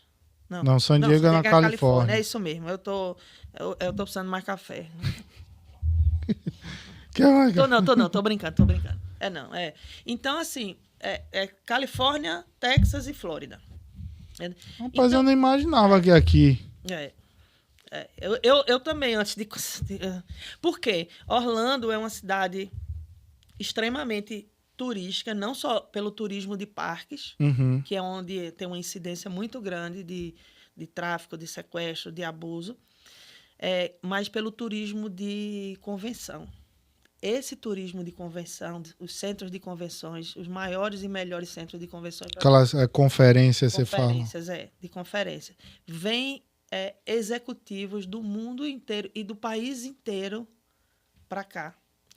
E pedir uma virgem, uma criança, um adolescente ou um bebê para fazer sexo, para estuprar, né? É como pedir uma pizza. Para satisfazer o desejo desse. Eu participei aqui de uma operação chamada Big Search. Para traduzindo, é grande busca, né? Grande busca, grande procura, grande pesquisa. Essa operação ela consiste na reunião de várias instituições como a nossa, americanas, hispanas, brasileira, que eu tenha conhecimento nessa batalha que é só a nossa. E que faz parte da força-tarefa do tráfico humano. Então, essas instituições são convidadas a se reunirem, vêm os representantes que formam grupos, o FBI e o Homeland Security, a polícia, o Bureau de Inteligência tal, daqui, metropolitano, traz um livrinho com as imagens, nome, características de todos esses adolescentes que estão sendo traficados aqui na região de Orlando, que é do país inteiro, lá do norte, daqui, do sul. Que mandou para cá, que mandou para lá. Isso é o tráfico interno. E aí tem a foto deles. E aí a gente forma os grupos e a gente vai nas áreas que eles entregam a gente o roteiro, visitando esses hotéis, conversando com o gerente, com a recepcionista, com as camareiras, entregando esses livros. É um trabalho de investigação que vocês fazem. É um trabalho de trazer... porque a investigação, na verdade, ela já foi feita pelo law enforcement, pelas agências de investigação. Só que eles pegam para a gente agora, vão vocês nesses locais buscar essas pessoas. A gente não vai pegar o bandido e nem vai... A gente vai informar para o hotel. Que às vezes até o dono do hotel não sabe. Não sabe. Na verdade, assim, sabe que acontece, a maioria faz vista grossa. A grande maioria. Mas aí quando vocês chegam, ele já fica assim, vai dar ruim, então é melhor... Fala com quem? A gente fala com as camareiras, a gente fala com a recepcionista e entrega as fotos dos adolescentes para eles. Aí tinham 120 fotos, alguma coisa assim, mais ou menos, desse livrinho Depois que a gente termina esse trabalho, então eu tive na International Drive, todos aqueles hotéis que acontece tráfico ali dentro. Tráfico de adolescentes, de crianças. Pra sexual, tudo. E aqui na Flórida é crime, né? A prostituição. Pois é, mas acontece. Aí, com as fotos, aquela recepcionista, aquela camareira, tem o telefone lá, informa que aquele adolescente que está na foto está ali no hotel. Aí foram resgatados 80. 80 de 120. E Ana, você não tem medo de mexer com esse... Porque é como você falou, né? Às vezes é muita gente grande que tem dinheiro, mas assim... Cartel e tudo mais. É assim, a disparidade da organização e do poder econômico das organizações criminosas para o sistema legal, o sistema policial, tudo, é muito grande. Porque eles... não tem limite para dinheiro. Já o Estado ele tem limites. Sim. A sociedade tem limites. Por isso que eu defendo, e eu gosto tanto dessa cultura desse país aqui, no sentido de você ser responsável também pela sua proteção, pela proteção da sua família. Porque muita gente, especialmente brasileiro, fala assim, sim, mas é a polícia. Tudo bem, gente, a polícia está fazendo o papel dela, mas a gente não pode esperar só pela polícia. Tem coisas que a sociedade pode fazer sem infringir a lei. Uhum. Por exemplo, um trabalho desse. Conscientização nas escolas, educação. Mas eu não quero trabalhar com vítimas porque é muito duro para mim. Ok, então financie, ajude, divulgue as redes sociais, me convide para um podcast para a gente falar sobre isso. Divulga no podcast a marca dessa instituição ou de outra que faz esse trabalho. Então, ajuda como pode, né? Pode. Ninguém é tão pobre que não possa... ninguém é tão rico que não possa precisar e nem tão pobre que não possa ajudar. Às vezes a pessoa não pode o dinheiro, mas a pessoa tem alguém que conhece, que tem o dinheiro e pode dizer, fulano, confie, essa é uma instituição séria, ajude essa instituição. Porque existe um custo, né? Tudo isso... As pessoas veem, é sem fim lucrativo, ok, mas... É sem fim lucrativo para efeito de divisão de lucro. Só que... Mas precisa ter lucro, precisa entrar dinheiro para que a gente possa executar esses projetos. Exato. Entendeu? Que, além de aluguel, as contas, até para projetos futuros, para dar mais suporte. O abrigo, por exemplo, que a gente precisa muito ter um abrigo, que é o Ararate, a gente não consegue. Ganhamos o projeto de uma arquiteta lá de Belo Horizonte, assim, ela abençoou a gente, fez esse projeto do abrigo, mas a gente precisa de construir, precisa de ter o terreno, precisa de construir, precisa de... Então, como você falou, ela ajudou com o projeto. Às vezes a pessoa, eu não tenho dinheiro, mas eu tenho tenho um material de construção, não sei o que, eu vou...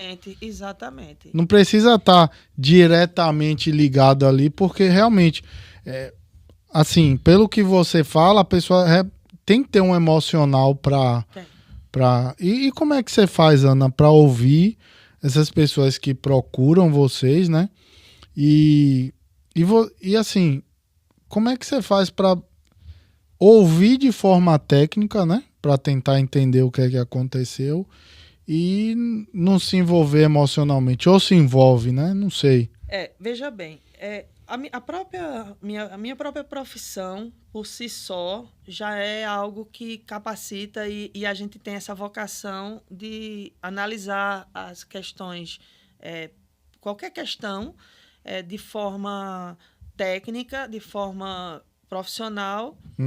É óbvio que mexe com a gente. Senão a gente seria uma psicopata. É um ser humano, né? Exato. É óbvio que mexe. Entretanto, a gente vai desenvolvendo um skill, uma habilidade de lidar com isso sem ser tão afetado. Não é que a gente não seja afetado, mas ser tão afetado a ponto de paralisar a gente ou fazer com que a gente desista. Por exemplo, eu acho que eu comentei com você, que que cada caso que eu vejo, por mais escabroso que ele seja, ao invés de me fazer desistir e parar, me instiga para eu trabalhar mais, para eu não parar. Pra eu não, alguma outra pessoa poderia ver o caso, eu não quero mais isso, eu não quero saber mais isso, isso é demais para mim. Para mim é o contrário, faz um efeito contrário.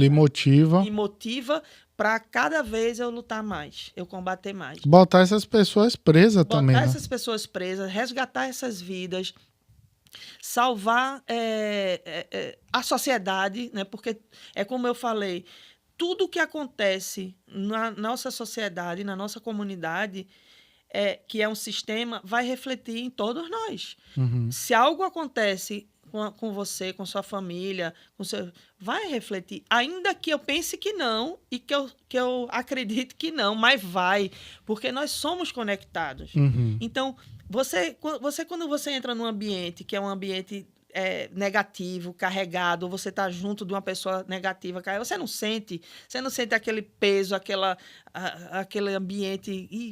Pessoal, esse ambiente está carregado, essa pessoa é carregada. Pronto. Isso chama-se conexão, energia. Então, na hora que você começa a promover o bem, na hora que você começa a tirar um tempo por amor ao próximo, isso precisa ser genuíno. Isso precisa ser genuíno. Mas eu sou empresário, eu preciso do lucro. Ok, não está errado, não.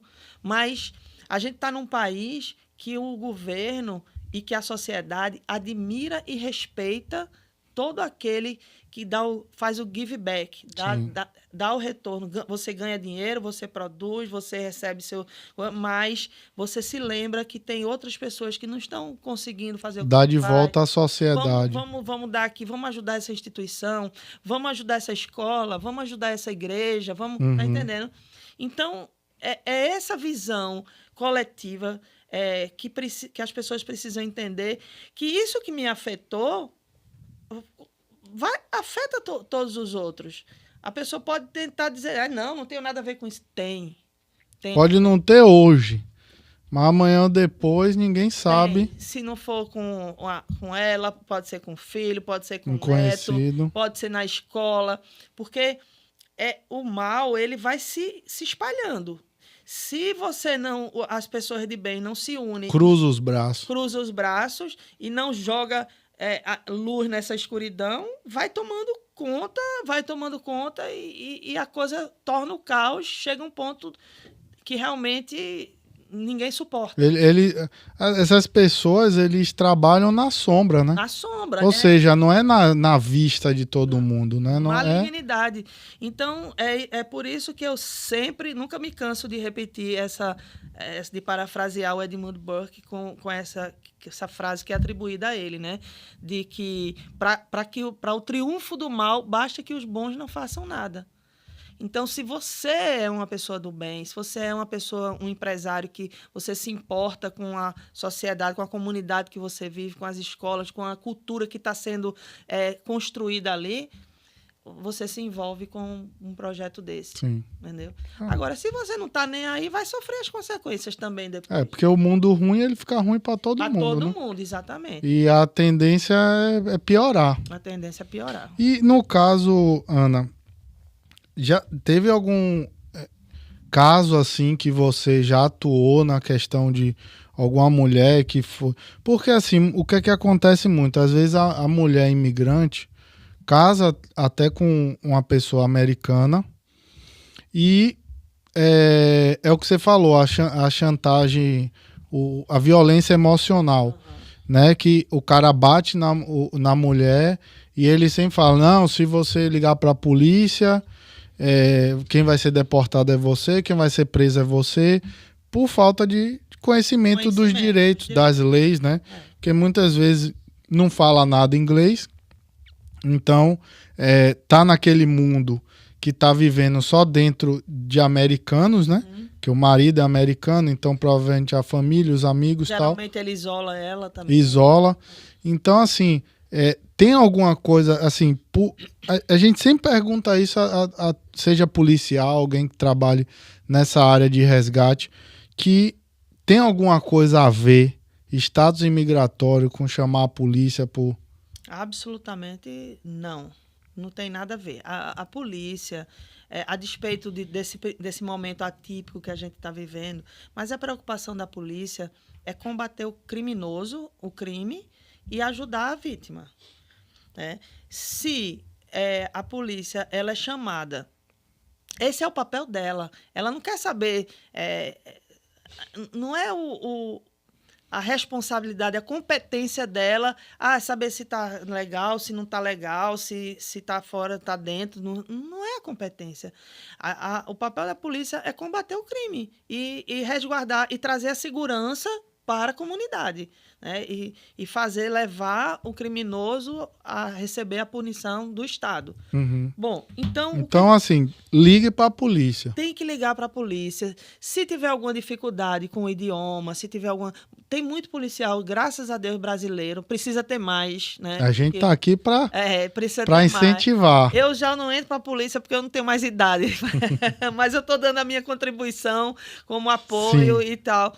Mas eu admiro muito, respeito muito o trabalho da polícia. Sou super fã.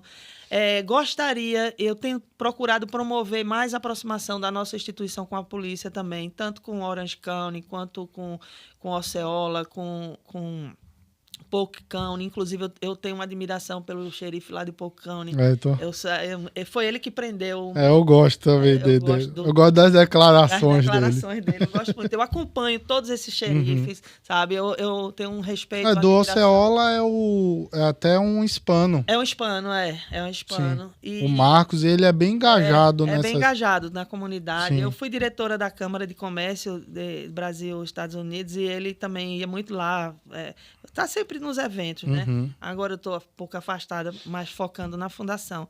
Então, a polícia, ela faz um trabalho incrível. Tem um caso agora recente na fundação, que a polícia de Kissimmee tem que tirar o chapéu para o trabalho que eles fizeram na investigação, no inquérito, que culminou com o indiciamento do abusador, do pedófilo, da criança. Né? Foi uma pessoa que foi lá na fundação, denunciou. Exatamente. Eles fizeram um trabalho assim, exemplar, os detetives. Eu curto muito isso, eu gosto disso. Inclusive, eu sou investigadora também, não da polícia oficial, investigação, eu gosto. O meu foco é mais investigações de abuso de crianças e idosos, é mais focando nisso. Então, assim, eu sempre gostei da questão da segurança, da questão de estratégias, enfim. E aí, as pessoas... Eu acho que, de repente, através de instituições como a nossa e uma iniciativa maravilhosa que foi da Carla, eu acho que provavelmente foi a Carla que ela passou para mim esse projeto da academia. Foi lá a primeira Carla, que ela fez, ela divulgou a academia... Civilian Academy brasileira, em português, para a comunidade brasileira, conhecer o departamento de... Muito importante. Eu tiro o chapéu para esse trabalho. Eu fui até na primeira. Não consegui ainda. Fui na primeira, tenho o meu certificado lá, tudo. E realmente o intuito deles é mostrar que a polícia está ali para a comunidade. A comunidade, exatamente. Ele não está ali a ordem de governo, o policial, o deputy, né? No caso do xerife, ele tá ali para, como você falou, é combater o crime. Ele não quer saber se você é branco, se é preto, se você é imigrante, se é americano. Combater o crime. Tem crime, eles estão ali para combater. Exatamente. E aí eu acho que essa iniciativa é muito boa da academia, né? Polícia Civil. Esse trabalho que a gente faz, por exemplo, lá na Fundação, quando as vítimas nos procuram, a gente já bota para estabilizar a questão emocional e tal. A gente faz a tradução, a gente ajuda e a polícia vai lá para a fundação. Vocês têm lá psicólogo? Tem tudo. A polícia vai lá, FBI vai lá, então a gente tem um bom relacionamento. Eles conhecem, não todos, mas muitos conhecem o nosso trabalho já, entendeu? E eu quero muito estreitar esse... Outro dia fui dar uma palestra também numa igreja sobre esse tema da questão da violência sexual no ambiente cristão. Estava lá um um officer também, esqueci o nome, mas é bem conhecido ele também na comunidade. Foi lá falar um pouco também da relação da polícia. E eu acho que a gente tem que ter essa relação cada vez mais próxima com a polícia. Tirar esse medo. Que as pessoas têm de polícia como se fosse o mal. Não, eu digo assim, quem tem medo de polícia é bandido. Exato. Quem é a pessoa de bem, direito, não tem que ter medo, não. Bandido, assassino, criminoso, tem que ter medo. Tem que correr mesmo da polícia. Mas exato. Quem é pessoa do bem tem que chegar junto, apoiar, colaborar. Quer marcar café, alguma coisa? Tá? Não, tá tudo certo. Tá tranquilo. Já tem um cafezinho aqui. Ô, Léo, rapaz, que eu vou ter que ir no banheiro de novo aqui, rapidinho. A bexiga é pequena e a conversa ainda vai render muito. A gente tem pergunta já aí do pessoal, Léo? Sim, temos. Então, eu vou rapidinho no banheiro. Se você também quiser ir, eu aviso. Porque a bexiga acho que é o tamanho da ervilha aqui. Tomei meia xícara. Vou ali rapidinho e volto. Vai lá. Tem pergunta aí, Léo? Sim, temos. A Rosana Couto perguntou. Ana, conta sobre a história da cantora gospel que aconteceu aqui em Orlando e como está a situação do marido dela hoje. Bom, é esse caso que eu estava falando aqui, né? Rosana Couto, é? Sim. Viu, Rosana? Então, para você e para todos da audiência, esse caso é um caso que prova, né, o quanto a justiça ela pode falhar em qualquer país, não é diferente aqui nos Estados Unidos. Na verdade, toda a investigação que foi feita durante um ano na polícia de Kissimmee, né, que é uma cidade aqui junto de Orlando, porque o crime foi cometido lá na cidade de Kissimmee. Então, foi feito um trabalho com os detetives de investigação, entrevista, o Departamento de Estado, que cuida de crianças e famílias desses abusos, entrevistou a cantora gospel, entrevistou a vítima várias vezes, psicólogas, psiquiatra, a fundação, que tem a equipe também de profissionais, também realizou entrevista. Foi feito um inquérito policial assim, com uma maestria admirável. No final desse inquérito, de um ano desse inquérito, foi concluído que, de fato, houve o crime de estupro de vulnerável cometido pelo marido da cantora gospel, a Heloísa Rosa, o Marcos Gruber. A polícia de Kissimmee concluiu, com base nas provas que foram acostadas em todo o inquérito policial, que ele cometeu esse crime e pediu a prisão dele com a pena capital.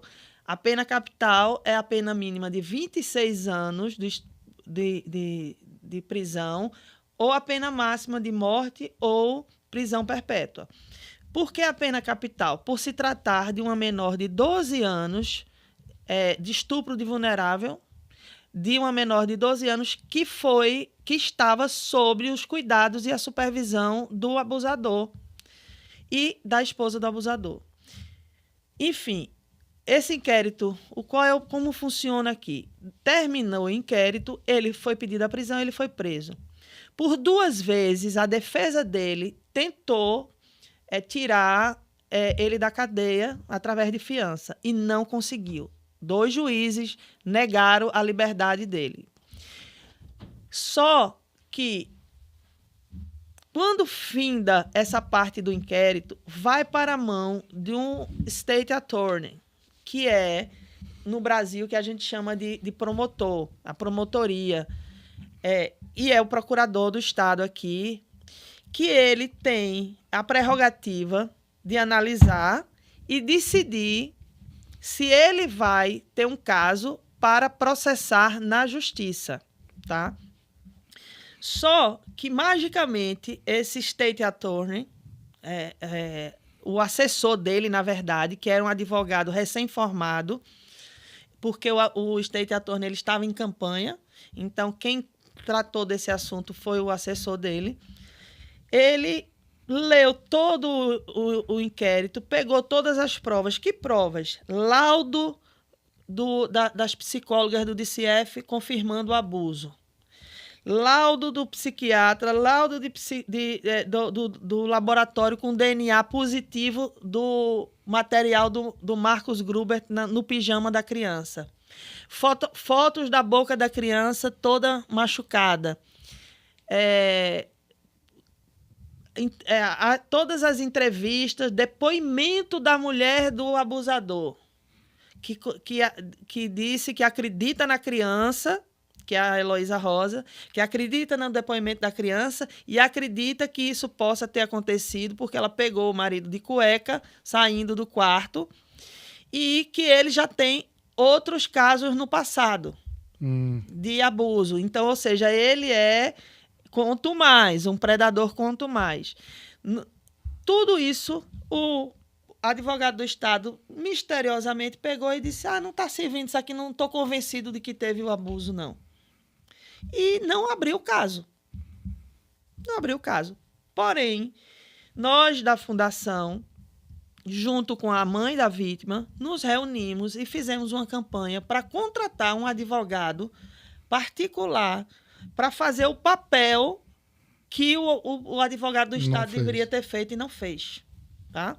E isso está nessa fase, Rosana.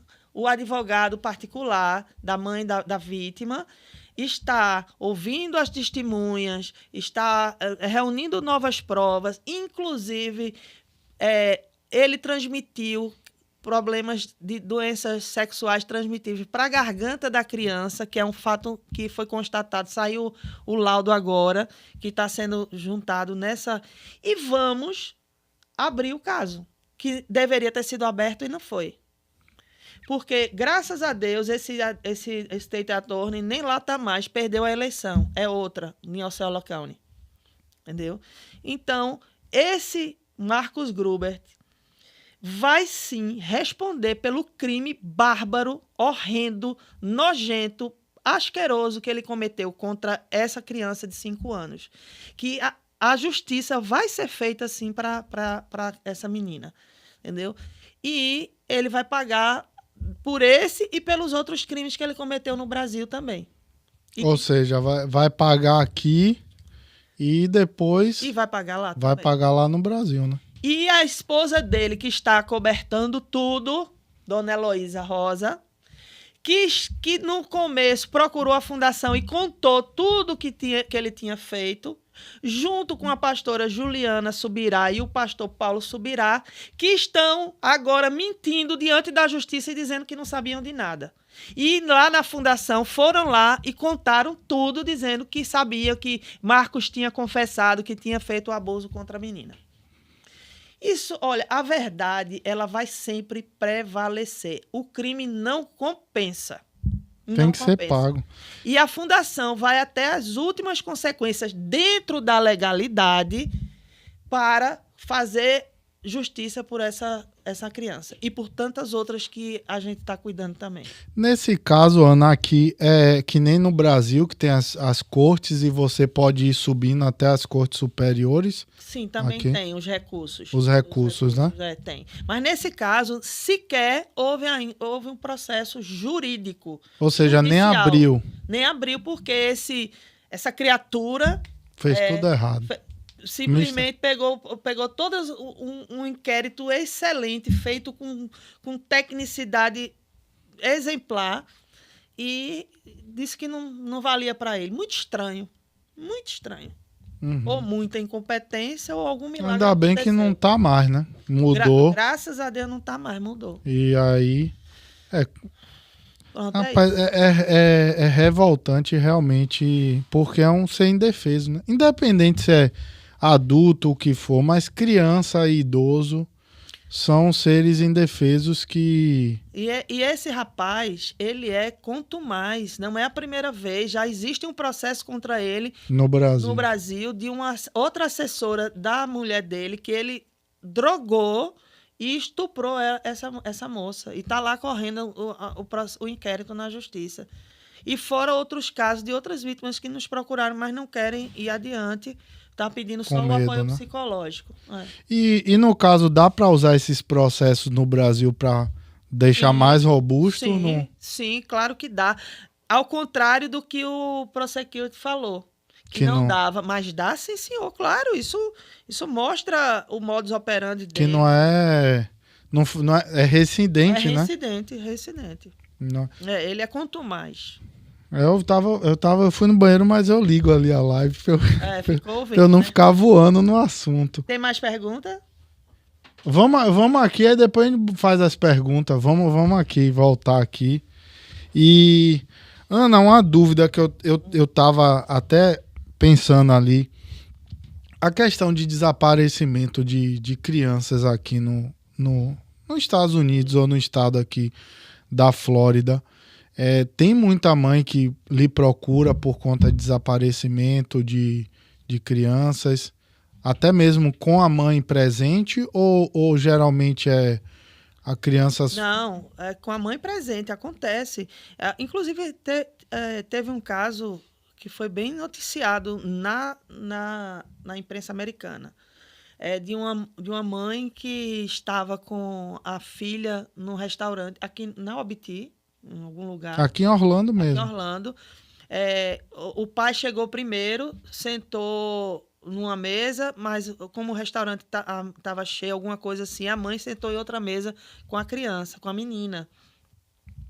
E aí entrou um cara no restaurante e simplesmente agarrou a menina e ia sair Na frente de todo mundo. todo mundo. E aí o pai viu, correu, segurou, começou a lutar com ele. O dono, o gerente do restaurante fechou, era um restaurante chinês, alguma coisa assim. Fechou a porta, a polícia veio e o cara pegou ele e o cara confessou que já tinha 15 dias, uma semana e pouca, que ele estava seguindo a mãe com a menina porque ela tinha sido encomendada.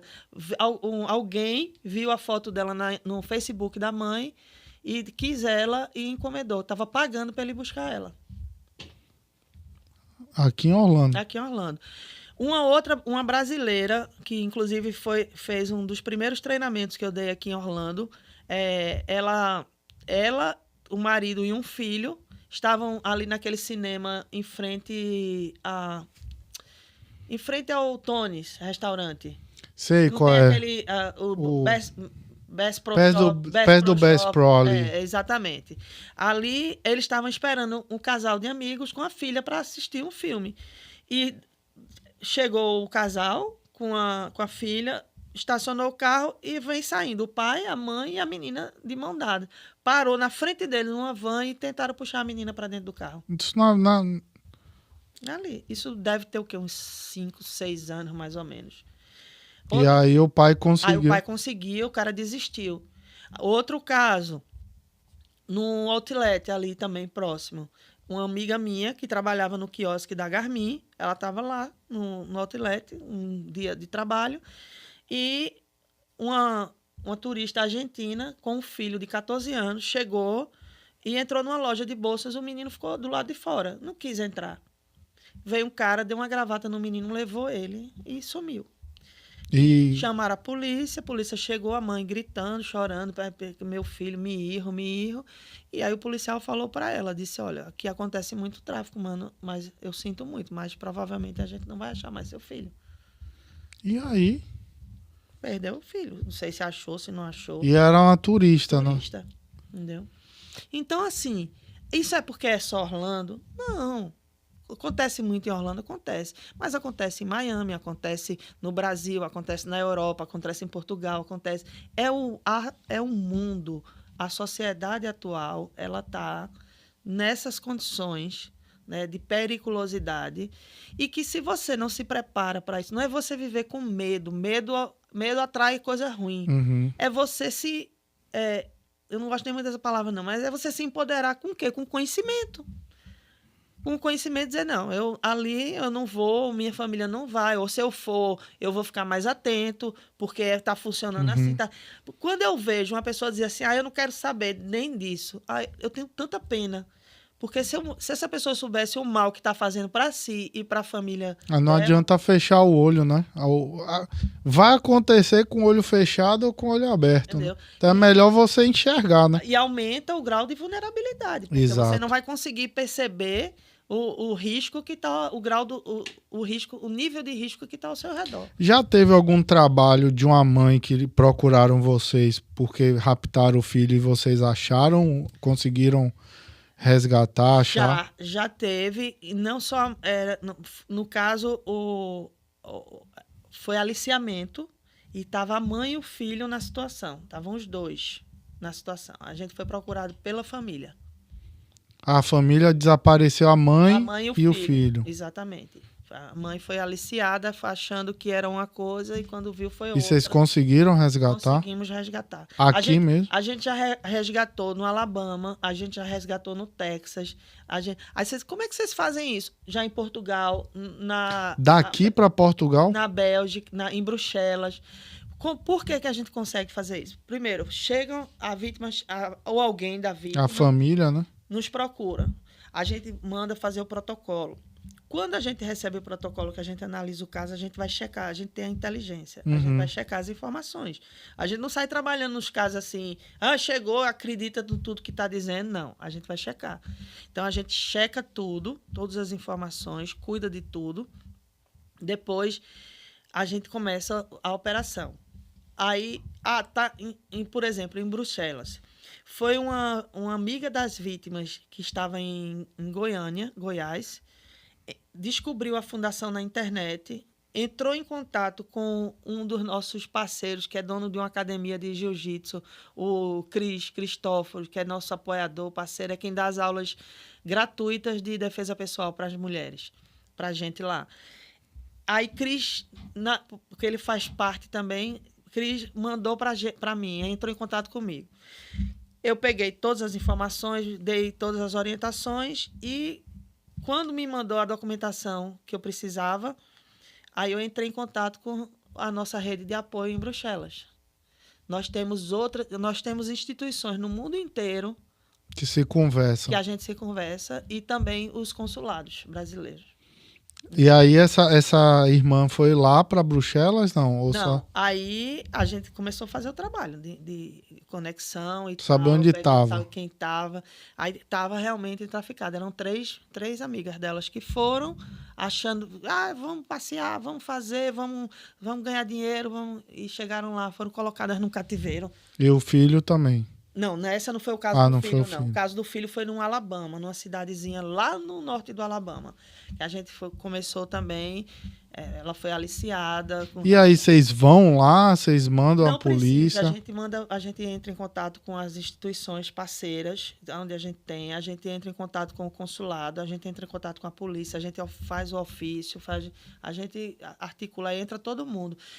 Se a vítima está em contato com a gente já bota com a equipe da parte emocional para estabilizar. Porque às vezes ela nem sabe que está sendo. Nesse caso, especificamente do Alabama, ela não achava que era tráfico. Ela, a vítima, não achava que estava sendo traficada. Ela descobriu e a gente não disse nada a ela. Ela achava que ela estava sofrendo um abuso, uma violência sexual. Mas, na verdade, o cara já estava com o esquema todo preparado, já tinha comprado uma van com os vidros pretos para levar ela para uma fazenda, ela e o filho. E vender. E só Deus sabe o que é que ia sair. E isso nos Estados Unidos, rapaz, a gente tem... É aquilo que você falou. Eu acho que falta muito da imprensa, da parte... A própria comunidade. A comunidade se omite muito. É aquela coisa, é um assunto delicado? Difícil às vezes de ouvir? Mas é preciso ouvir. Exatamente. Porque é isso, é como você falou, às vezes a própria vítima não tem consciência. Então, se um familiar tem essa consciência, essa informação, ele já entra em contato com vocês. Exatamente. Ou, se está em outro estado, é como você falou, a gente já faz a videochamada, né? Então, até do Brasil, que você falou, que é de Goiânia, a menina ligou. E aí conseguiram, dessa de Bruxelas também vocês conseguiram... Conseguimos, acionamos consulado, acionamos pessoas que a gente conecta, Por isso que é tão importante a participação da sociedade civil organizada, das instituições. Eu criei um comitê aqui que chama Florida No Profit Committee, que eu estou reunindo nesse comitê instituições sérias, que realmente têm um trabalho, para que a gente possa contribuir, se ajudar, porque se a gente quer se proteger, que a gente quer ter responsabilidade com o próximo, com o outro, com a comunidade, a gente tem que se conectar agora com pessoas sérias, com pessoas que façam trabalho. Essas pessoas que sequestram, existe vamos dizer assim, uma referência de idade, de status social, alguma coisa assim? Olha, existem... eles vão em cima da vulnerabilidade, né? Então, dentro de um cenário, homem, mulheres, crianças e idosos, quem são os mais vulneráveis? Mulher, criança e idoso. Aí, mas vai querer idoso? Tem fantasias com idoso. Vai querer idoso para quê? Tem idoso que tem condição de trabalhar. Tem idoso que tem algum órgão que interessa. Ou até mesmo você falou, são pessoas inescrupulosas. Demoníacas. Não é? Isso é coisa então, assim, vai querer alguma coisa com o idoso? É aquilo que eu lhe falei. A gente está pensando como uma pessoa normal, né? Do bem. Só que a pessoa que é um monstro, para mim, eu não posso nem chamar de ser humano, ele é doentio. Então, ele... É o que eu vejo até muito da questão da pornografia, que cada vez mais está se degradando muito mais. E se existe o conteúdo, é porque existe quem busca esse tipo, né? E como eu falei, né? Os atores e atrizes que atuam nesse ambiente de filmes pornô, né? Pornografia, né? 90% dessas pessoas, elas são traficadas. Elas têm um cafetão, elas têm um gerente, elas têm como se fosse uma empresa. Elas têm um dono. Uhum. Elas são obrigadas a fazer aquilo ali. Tem que se drogar para fazer aquilo ali, entendeu? Então, elas têm alguém que está ganhando muito dinheiro em cima dela. Então, esse consumo, a pornografia, ele contribui... para a indústria do tráfico humano. E os jovens hoje em dia acessando isso cada vez mais cedo, né? Na adolescência e tudo mais, acaba que vira um alvo, né? Vira um alvo, fica vulnerável e também pode se tornar até um abusador. Por ver e detonar certos gatilhos, né?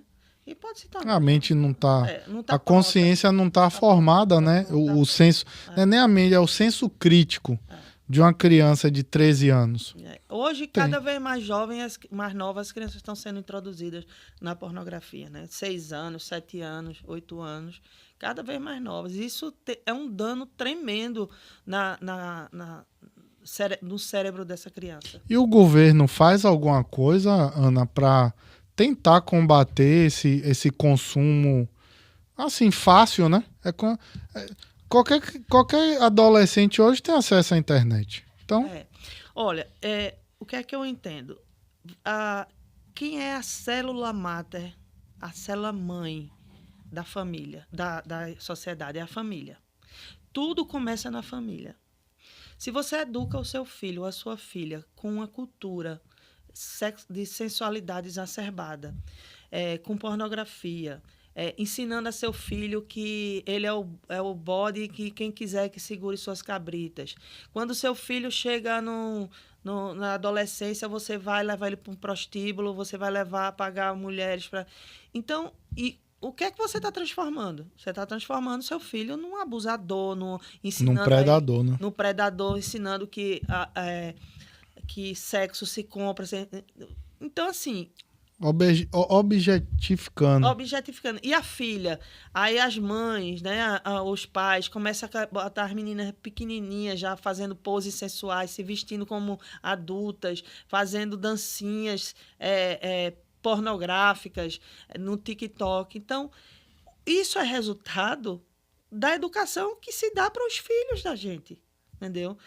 Se você ensina seu filho que ele tem que ser um homem que respeite as mulheres, respeite qualquer outra pessoa, não é só a mulher, não. Que ele tem que sexo não se vende, não se compra, que vai chegar o momento dele, quando ele ficar adulto, dele falar sobre isso, que ensinar ele. Não é que esse assunto vai virar um tabu, não, mas é saber dosar. De acordo com a maturidade. Se não sabe fazer isso, busca um profissional, busca uma instituição. Então, até as nossas gerações, a gente foi introduzido na pornografia muito jovem. Uhum. E isso, o que a gente vê hoje é o resultado disso aí, dessa introdução. Então...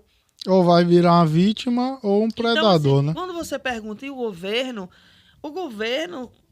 ele não é para estar lá no seio da família, ensinando seu filho o que é certo e o que é errado. A educação de base. A educação de base. Como é que você está educando sua família, seu filho? Como é que você está tratando sua esposa na frente dos seus filhos? Como é que sua esposa está lhe tratando na frente dos seus filhos? Então, o problema hoje do grande ataque contra as famílias e crianças é isso aí. Exatamente. Você vê, esse filme é da minha época, aquele filme Uma Linda Mulher, com Julia Roberts. Aí pega, glamorizando a prostituição, pega uma mulher linda, que era a Julia Roberts, com aquele Richard Gere, né, um grande empresário, ela prostituta, fazendo programa, encontra com ele num hotel luxuoso, aquela coisa linda, maravilhosa. Então, isso é uma mensagem para as nossas crianças de que tá tudo bem ser prostituta. Hoje aí tá aí o OnlyFans, meninas cada vez mais novas lá dentro do OnlyFans, fazendo coisas horrorosas. E achando que não é prostituição, E né? achando que não é prostituição. Porque, não, prostituição é quando vem de sexo. E esse negócio de sugar daddy mesmo, de meninas que são contratadas, são pagas, e meninas que estão dentro das igrejas, dentro das escolas. E cadê o pai e a mãe? Aí diz assim, é o governo? Não. O governo não vai fazer tudo. O governo não vai determinar como é que você vai se relacionar com sua família ou educar com sua família. E mesmo o governo tendo a estrutura que tem, não dá conta. Não dá conta. Porque não é só isso, né? São várias áreas que o governo tem que atuar. Aí é onde entra a nossa responsabilidade social. Os empresários, né? Porque você tem a iniciativa, o Estado, né? Que é a força do governo. Você tem a iniciativa privada e você tem o primeiro, o segundo e o terceiro setor. Então, o primeiro setor é o Estado, o governo. Ele vai até um certo limite. O segundo setor é a iniciativa privada, o lucro, a movimentação financeira e tal. E está ali. E aí, o que é que está fazendo? Qual é a responsabilidade social aí?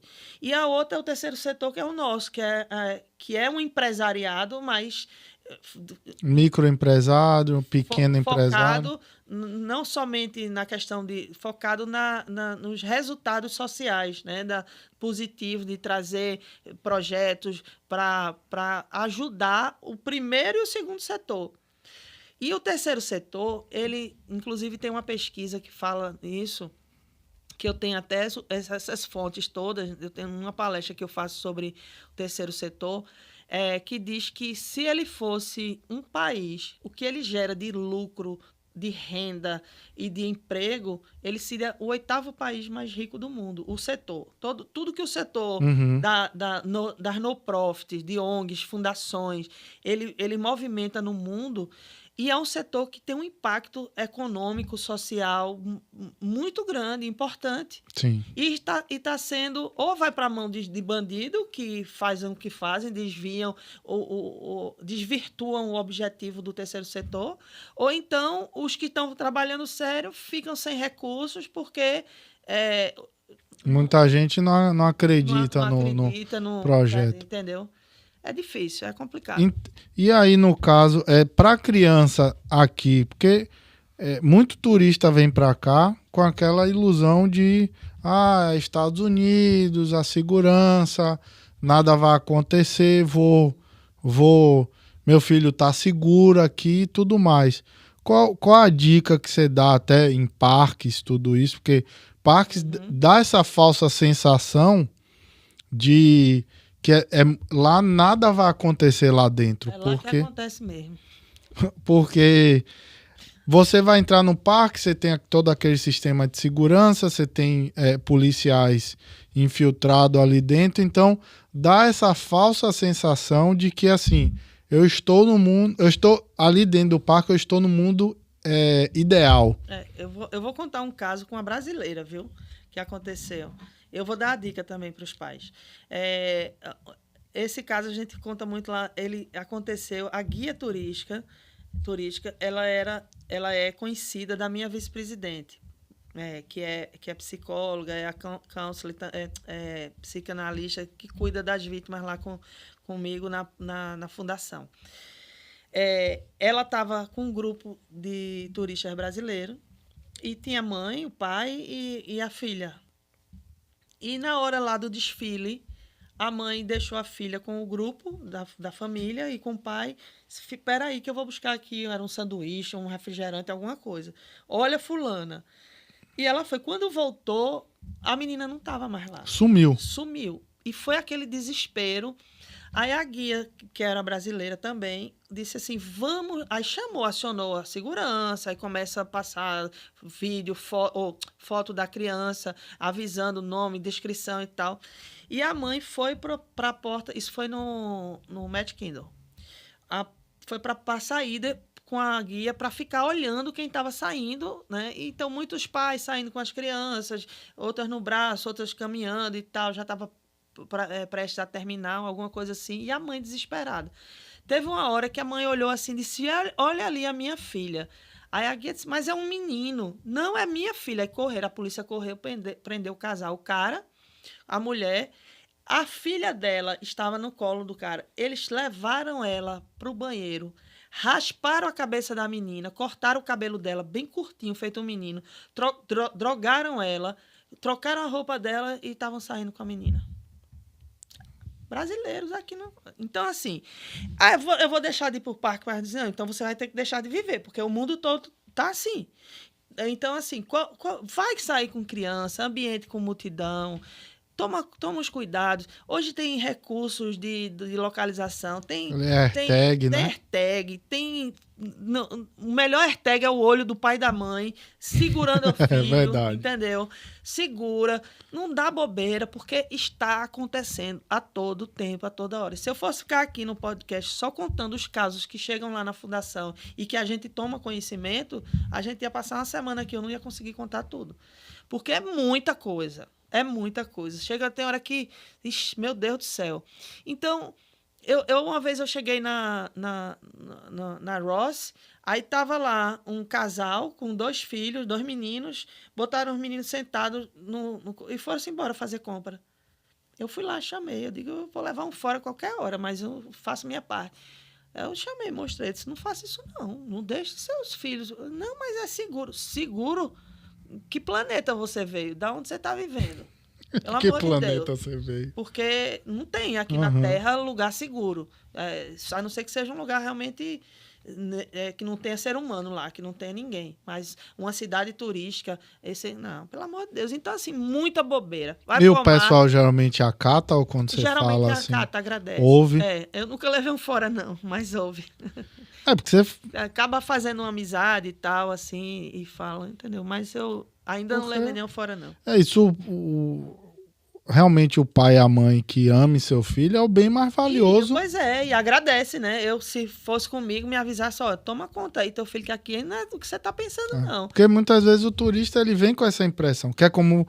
É aquele negócio, não tem assalto, não tem ladrão. Às vezes, o menor dos problemas é o ladrão. O pior é aquele que tá ali bem vestido, muito bem educado, que chega... Professores de escola, coaching, treinadores. O que a gente mais tem aqui é escândalo de abuso. Teve do treinador de atletismo aqui dos Estados Unidos, ou seja, o técnico, né?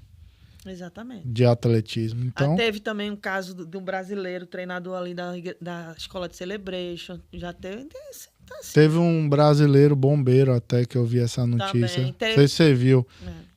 Assim, para mim me dói muito quando eu vejo um policial, um bombeiro, alguém das Forças Armadas fazer esse tipo de crime. Por quê? Ah, Yuri, porque os outros então é mais de boa? Não. Mas são profissões que você jura dar a sua vida pelo outro que você não sabe nem quem é. Independente de quem seja, eu vou dar minha vida para salvar a sua. Então, para mim, tem profissões que, quando você tem esse juramento de você dar a sua vida pelo próximo, é algo que não tem lógica a pessoa fazer isso. O que acontece, Yuri, é que em toda a área da sociedade, seja policial, seja juiz, seja advogado, seja médico, seja aqueles escoteiros, seja toda a área, o predador, o bandido, ele se infiltra nesses locais, a igreja, entendeu? Então, assim, não é porque ele é um policial e ele já é ruim e ele está usando a instituição. Por isso que eu acho que a punição desse tipo de profissional devia ser mais séria. Deveria ser agravada, concordo. Mais séria do que o que não é. Porque... mas ele cometeu o mesmo crime, vai ser... exatamente, porque ele jurou ali proteger, jurou dar a vida. Eu tenho casos que eu estou tratando de vítimas na fundação, de policial que está destruindo, acabando com a vida da pessoa. E a gente vai levar esse cara a julgamento. E a polícia, que eles fazem um trabalho sério quando descobre um policial que faz isso, algo assim? Em geral faz, mas sempre, às vezes tem um corporativismozinho de um ou outro colega. Às vezes até do chefe. Mas em geral faz. Em geral... demite e processa. Em geral, na hora que denuncia, eles são... Mas sempre tem um corporativismozinho de vez em quando. Mas tem. Então, assim, não é porque é a polícia, não é porque é a igreja, não é porque é o hospital. É porque esses predadores, esses criminosos, eles se infiltram em todas as áreas da sociedade. E cabe a gente... Não é instituição, é seres humanos. São seres humanos, exatamente. Por isso, eu não vou à igreja. Qual é o problema com a igreja? O problema não é a igreja. O problema é você não saber identificar, ou a liderança não saber identificar esse tipo de predador. E para identificar, tem que se informar. Tem que se informar, exatamente. Tem que se informar. Por isso que é o que eu falo, é assunto difícil? Mas importante, tem que se informar. É vital. Esse assunto, ele é vital. Salva sua vida e, às vezes... E muitas vezes de outra pessoa. De outra pessoa, da sua família. E sobre, Ana, assim, não sei se acontece com muito... Porque para mim tá sendo algo novo também, entender esse mundo. E eu vi a necessidade disso. Pessoas que veem acontecer e, como não é com ela ou com alguém perto dela, às vezes é um amigo próximo, um parente, fala, vou fechar os olhos aqui, vou fingir que... Tá sujando as mãos de sangue também, né? Porque na hora que você tem conhecimento de um crime, seja ele qual for, e você não protege a vítima, você não socorre e não denuncia o criminoso, você é cúmplice. Faz parte daquilo. E essa pessoa pode denunciar de forma anônima? Sim, pode ir lá falar com vocês, tá acontecendo isso, é um parente, é um amigo meu? Pode. Olha, tem uma frase que todas as instituições de tráfico humano aqui usam muito isso, e a gente usa também, diz assim, se você vir alguma coisa, diga alguma coisa. If you see something, say something. Por quê? Qual é a mensagem nisso aí? É que mesmo que você não tenha certeza que aquele abuso está ocorrendo, que aquele crime está ocorrendo, avise as autoridades policiais, avise as instituições como a nossa, porque ninguém vai chegar assim, meter o pé na porta e entrar e algemar e não sei o que. Não, vai ser principalmente crimes dessa ordem sexual. A polícia, ela leva a sério. Ela leva a sério. Se você faz a denúncia consistente, ou diz, olha, tem uma suspeita de que isso está acontecendo, porque eu estou vendo isso, isso vai ser Um vizinho, né? um vizinho, está muito uma situação suspeita, porque nós temos o dever de ser os olhos também do Estado, da polícia, contra criminosos. Então, se eu sei que ali tem um criminoso que está cometendo um crime, eu vou ficar calada? Eu tenho que... mas eu tenho medo de represália. Eu vou dar um jeito, nem que seja uma carta anônima, eu dou roteiro, dou tudo, mas tem que denunciar. Às vezes um vizinho, uma criança ali que você tá vendo toda vez roxa de alguma coisa assim. Tem que dizer, tem que investigar. Na dúvida, se não tiver nada... Ótimo, excelente, graças a Deus, não é nada. Mas se tiver, você salvou uma vida. Entendeu? Então, por isso que a gente utiliza muito essa frase. Se você vir alguma coisa, diga alguma coisa. If you see something, say something. E no caso aqui, existe muito essa questão do tráfico interno de idoso, criança, ou é mais internacional? Não, isso? Interno, doméstico. O tráfico doméstico acontece direto. Esse exemplo que eu falei para você desses jovens que a gente conseguiu num trabalho, né, com a Força Tarefa ajudar a encontrar, é tráfico doméstico. E quando vocês encontram uma pessoa, o que você falou em Louisiana, às vezes está trabalhando numa fazenda, quando se resgata ou sabe, existe uma denúncia a essa empresa, esse fato? Aí vem abrir uma investigação, aí entra o FBI. Mas eles fazem isso? Fazem. Eles vão atrás dessa... Atrás e aí também cabe às nossas instituições fiscalizar esse trabalho. A gente também fiscaliza o trabalho da polícia. Entendeu? Porque se a gente sabe que tem um policial que está sendo negligente, que está sendo conivente, né? Com algo que ele pode agir, que ele tem o dever de fazer. Ele tem o dever de fazer. Então, se ele não faz, ele tendo que fazer, a gente aciona, a gente oficia a instituição e diz o que está acontecendo. Então, sua dica é, está com a criança aqui na mão o tempo todo, nas vistas ali, atento, não está dando bobeira, vai para o supermercado, cola com a criança no braço, se for bebezinho, não deixa esse negócio botar no carrinho, me virar para escolher produto, não. E se for, vamos botar assim, um adolescente ali entre 13, 14, 15 anos, teria alguma dica para você dar? Porque já tem um nível de consciência, né? Aí entra aquela questão da segurança dentro da própria casa. Porque às vezes o pai e a mãe não deixam o adolescente sair, mas deixa ele uma madrugada inteira com o computador, com a internet, que é onde a gente constata o maior número de abordagem, de onde os predadores estão reinando, na internet.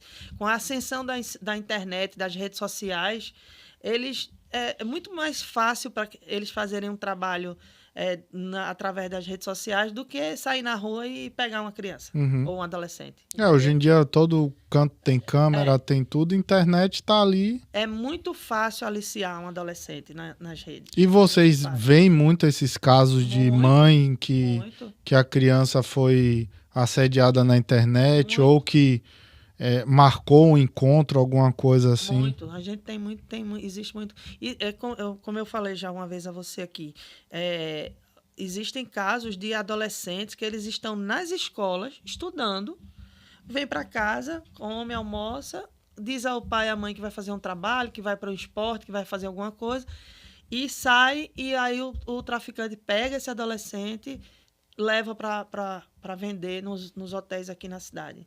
Por quê? Por que o adolescente faz isso? Porque ele quer? Não, porque ele caiu na cilada de mandar um nude, né?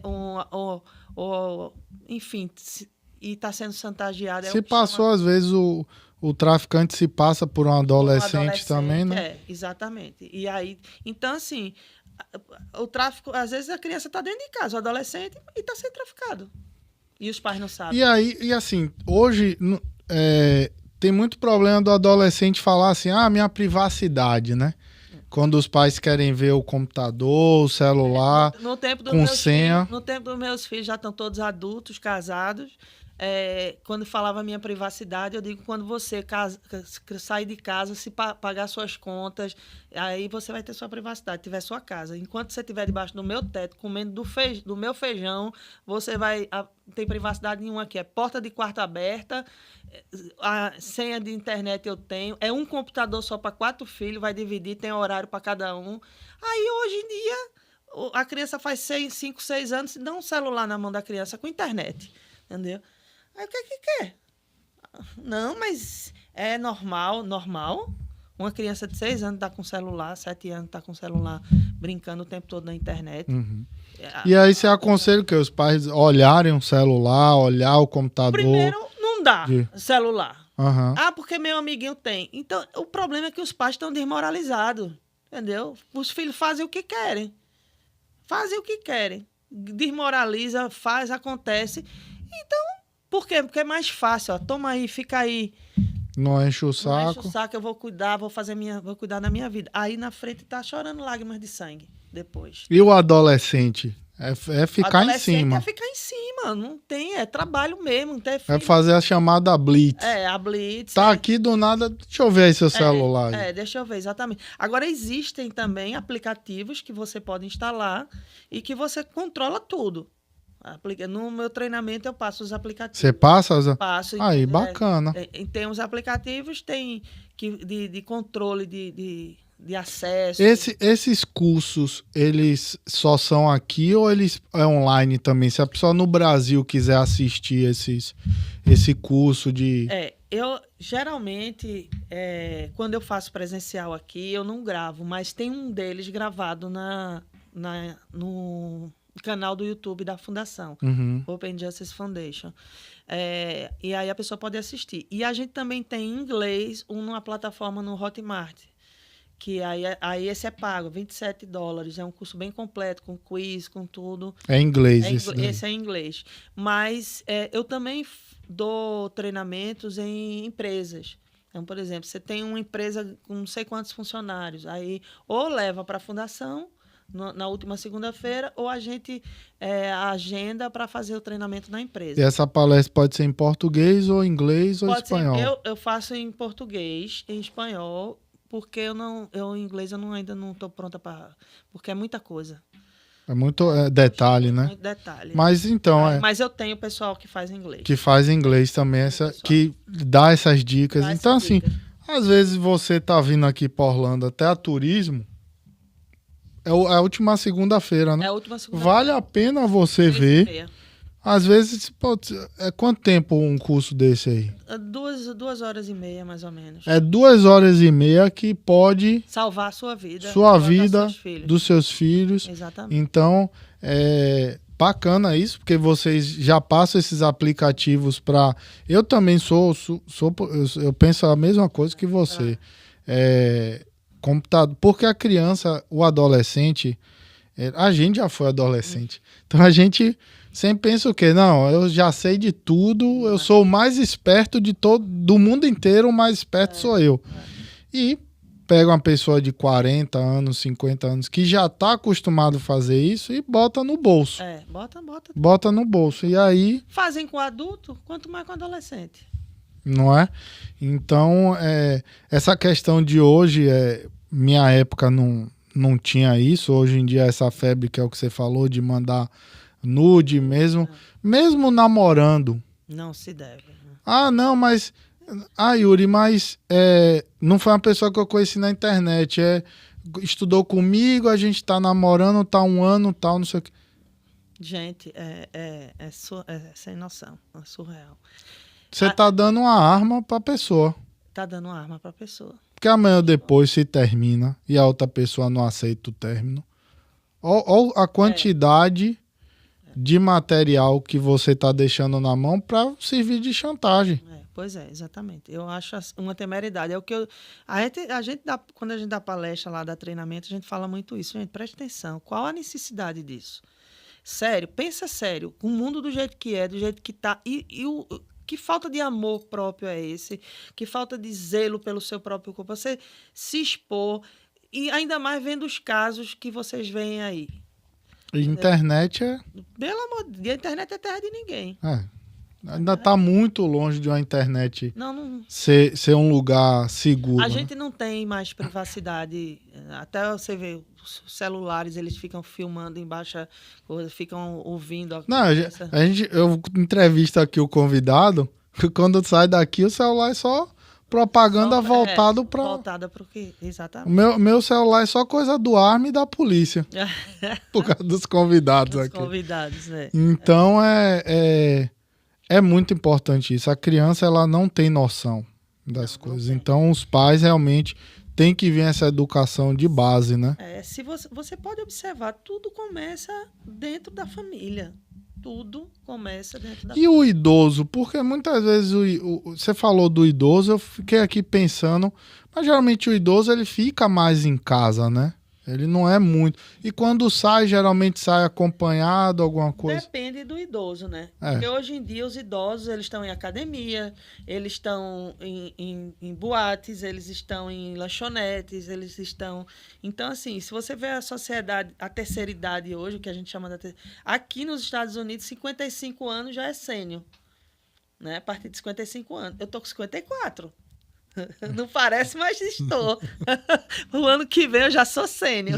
Eu já tenho desconto nas terças-feiras na Ross. Eu pensei que era 60 e pouco. Não, aqui são assim, 55.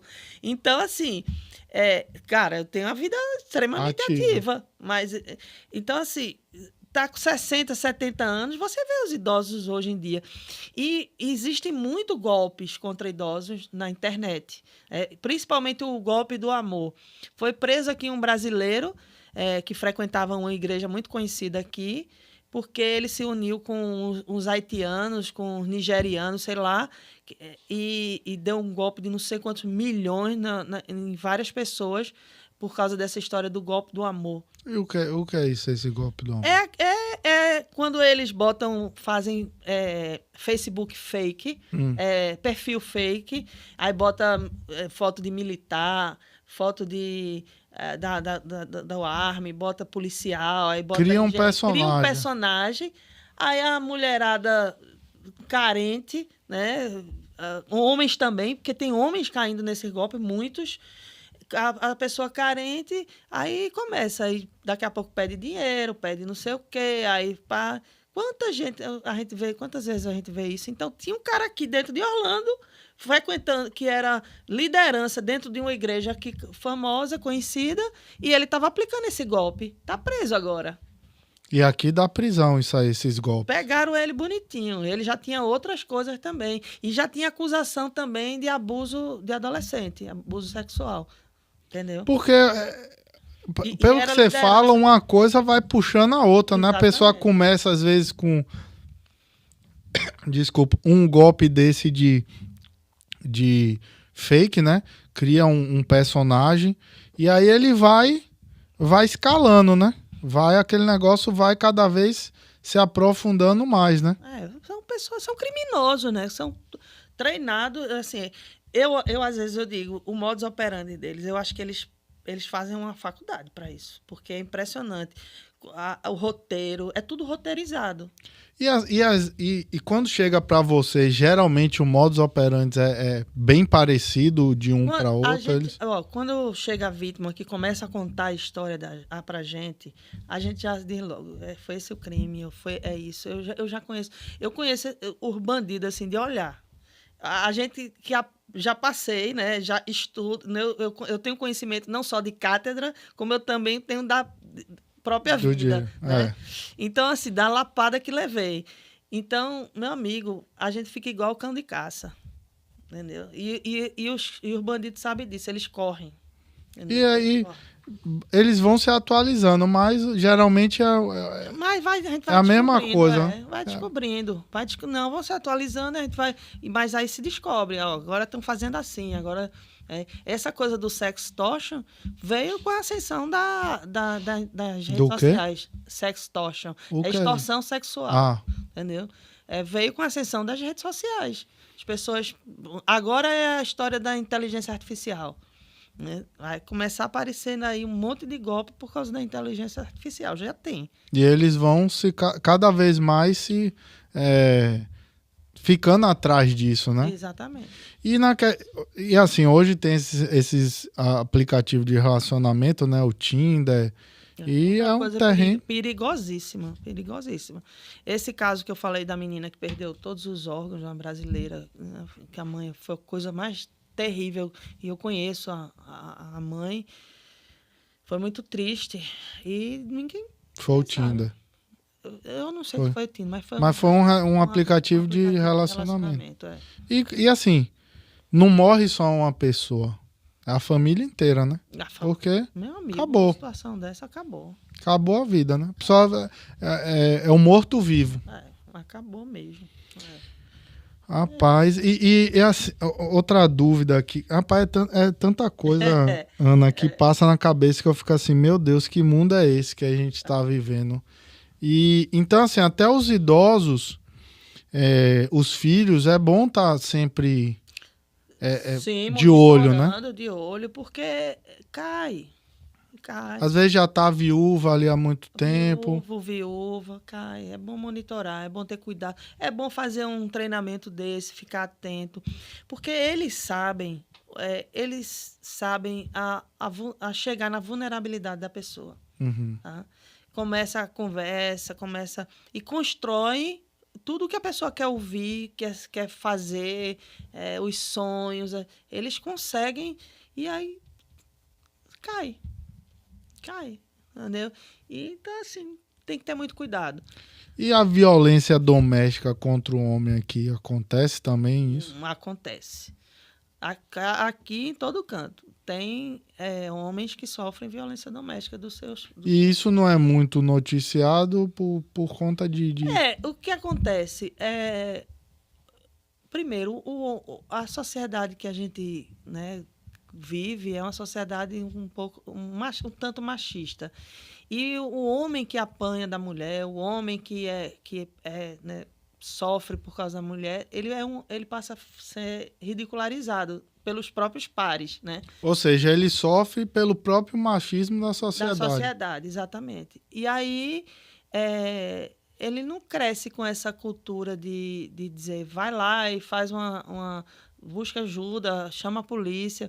E tem realmente mulheres que cometem ou por temperamento, ou por maldade, ou por distúrbios, ou porque é uma psicopata, entendeu? Não é a violência doméstica, ela não é um crime, ela não é um mal que só pega para cometer nos homens. Qualquer pessoa pode cometer uma violência doméstica. Até uma criança pode cometer uma violência doméstica contra outra, ou contra o pai, ou contra a mãe. Quantos casos a gente vê de filho adolescente que mata o pai, mata a mãe, ou que a espanca, ou que bate, entendeu? Então, não é algo que é só da mulher, que é só do homem, que é só... Violência doméstica é do ser humano. É do ser humano, entendeu? No ambiente doméstico, nas relações familiares. Entendeu?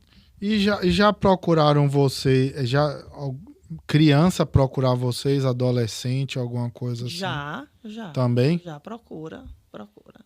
De achar e aí você. A gente faz a denúncia. E aí, mesmo sendo de menor, pode? Vocês... Sim, pode. A gente se a menor está sendo vítima de um crime e chega ao nosso conhecimento, seja por ele ou seja por qualquer pessoa, a gente imediatamente reporta.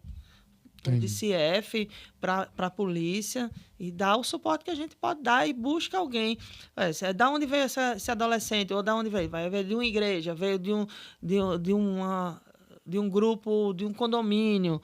Então, mas a gente reporta. Porque às vezes acontece o quê? Da criança contar para os pais e os pais não acreditarem. Geralmente se conta... geralmente, quando acontece isso, esse adolescente, ele conta para uma amiga ou um amigo, e esse amigo ou a amiga conta para os pais. Uhum. Entendeu? E aí os pais dizem, não, vamos tomar uma providência, vamos pedir ajuda. Teve um caso aqui, assim, de uma menina que era abusada pelo padrasto, que foi pastor, diácono, sei lá, de uma igreja aqui, a Bola de Neve, e esse cara está preso. E ele abusava dessa menina. Aos 15 anos, ela não aguentou mais, contou para para uma amiga. A amiga, ela saiu, fugiu de casa, ficou na casa dessa amiga, a menina sumiu. E a mãe da amiga foi que denunciou. Foi na Entendeu? polícia. Foi na polícia e denunciou. E ele foi preso. A mãe da menina não tinha alguns problemas, não sabia, não tinha. E também ficou surpresa e tal. Mas ele tá preso. É aquilo que a gente falou. A mãe da menina não tinha nada a ver. Só que é aquilo que você falou. Se você sabe de algo e não fala nada, você também tem sua parcela ali. Com certeza. Você está incluso ali no crime. Você pode. Não, é aquilo que a gente falou lá no início. Você pode não estar infringindo a lei. Mas e a justiça? Mas a omissão é crime também. É crime também. Se for provado que que a outra pessoa sabia e não denunciou. Não denunciou, é crime. Então aí piorou ainda, né? A omissão é crime. Então, entendeu? Mas não é denunciar porque é crime, é denunciar porque é o certo. Exatamente. É o certo a fazer. É o certo a fazer. Não proteger bandido nem criminoso. Porque eu acho que todo mundo que tem filho, adolescente, quer que seja, você pensa o quê? Pô, se eu não quero para meu filho e eu tô vendo isso acontecer com outro, pô. Se fosse com o meu, eu gostaria que o outro me denunciasse. Exatamente. E nesse caso, Ana, vamos supor, o pai tá vendo ali no computador, troca de mensagem com a pessoa que o pai às vezes tá vendo que é um aliciamento ali no caso, claro, né? É chamar a polícia. Chamar a polícia. Porque eu até vejo que a polícia às vezes fala pra dar corda, marca o encontro. E eu gosto de ver esses vídeos, que é uns vídeos satisfatórios. Rapaz, é satisfatório. Eu tenho uma amiga que ela é jornalista, ela é repórter de uma TV aqui, e ela me chamou, é muito amiga, é voluntária da fundação. Eu não vou falar o nome, mas ela quando ela ouvir, ela vai saber que é ela. Ela falou para mim, olha, eu precisava que você desse uma declaração sobre esses caras que estão pegando esses pedófilos e teve um senhor que marcou com não sei quem e deu nele, bateu e não sei o quê, papapá.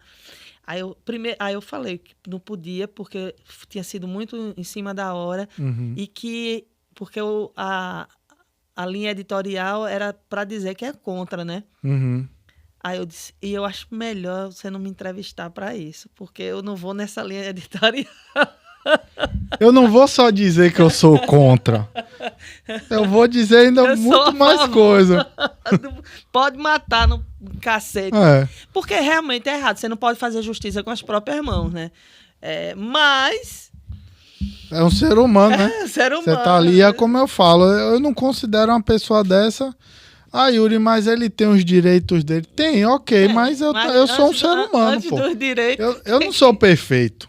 Eu tô muito longe disso, então...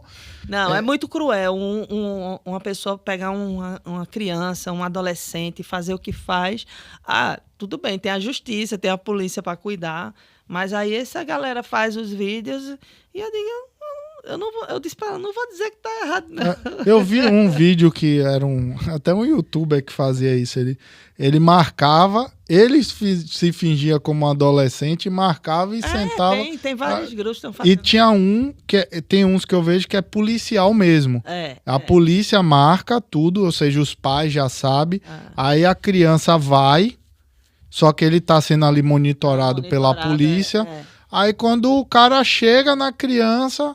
Aí a polícia... As organizações fazem isso também, mas faz junto com o law enforcement, entendeu? Então monta, faz a negociação toda, ou então responde tudo, marca. Tem até um jornalista, acho que é britânico ele, que faz muito isso também. Pegou já um monte de pedófilo, de bandido.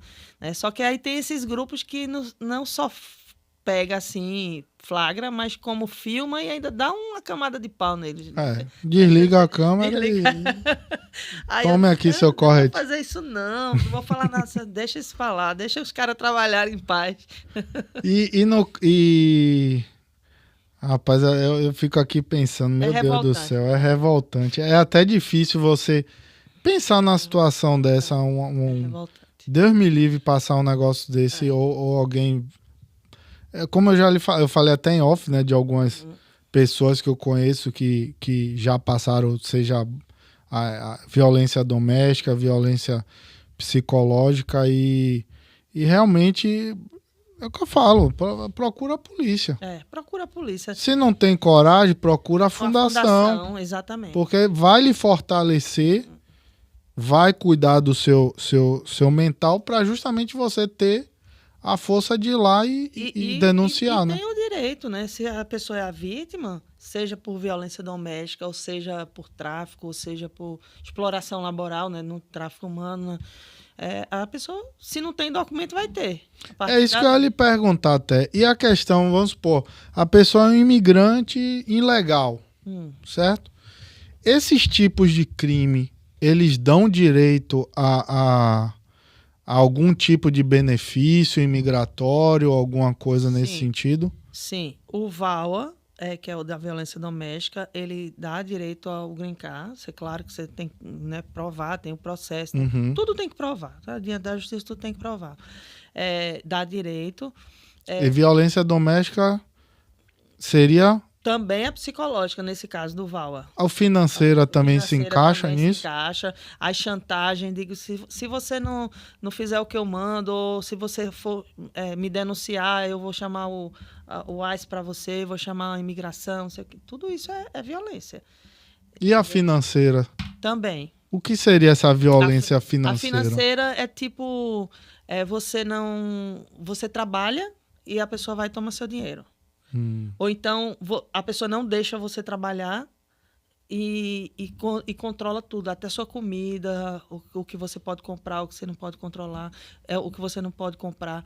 Tudo diz respeito a um controle onde tira o direito de ir, vir, ou de querer ou não querer da pessoa. Então isso também configura. E dá direito. Dá direito. Aí seria esse visto. Se for no âmbito doméstico, tem direito. Se for uma violência que a pessoa sofra, um assalto, um sequestro, uma violência grave na rua, cometida por um cidadão americano, a pessoa, aí já é outro tipo de visto. Mas existe um visto também.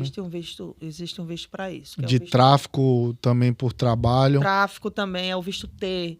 Tem o visto juvenil, que também crianças, adolescentes que chegam aqui, que ficam, são abandonados ou passam por alguma situação, também tem esse tipo de visto, independente da situação imigratória da pessoa, assim, se for ou entrou pela fronteira ou extrapolou o tempo, né?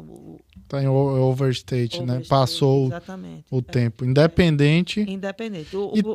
O agressor tem que ser cidadão americano para ter esse direito desses vistos? Visto, sim. No VAWA, há controvérsia. A lei diz que tem que ser. Tá?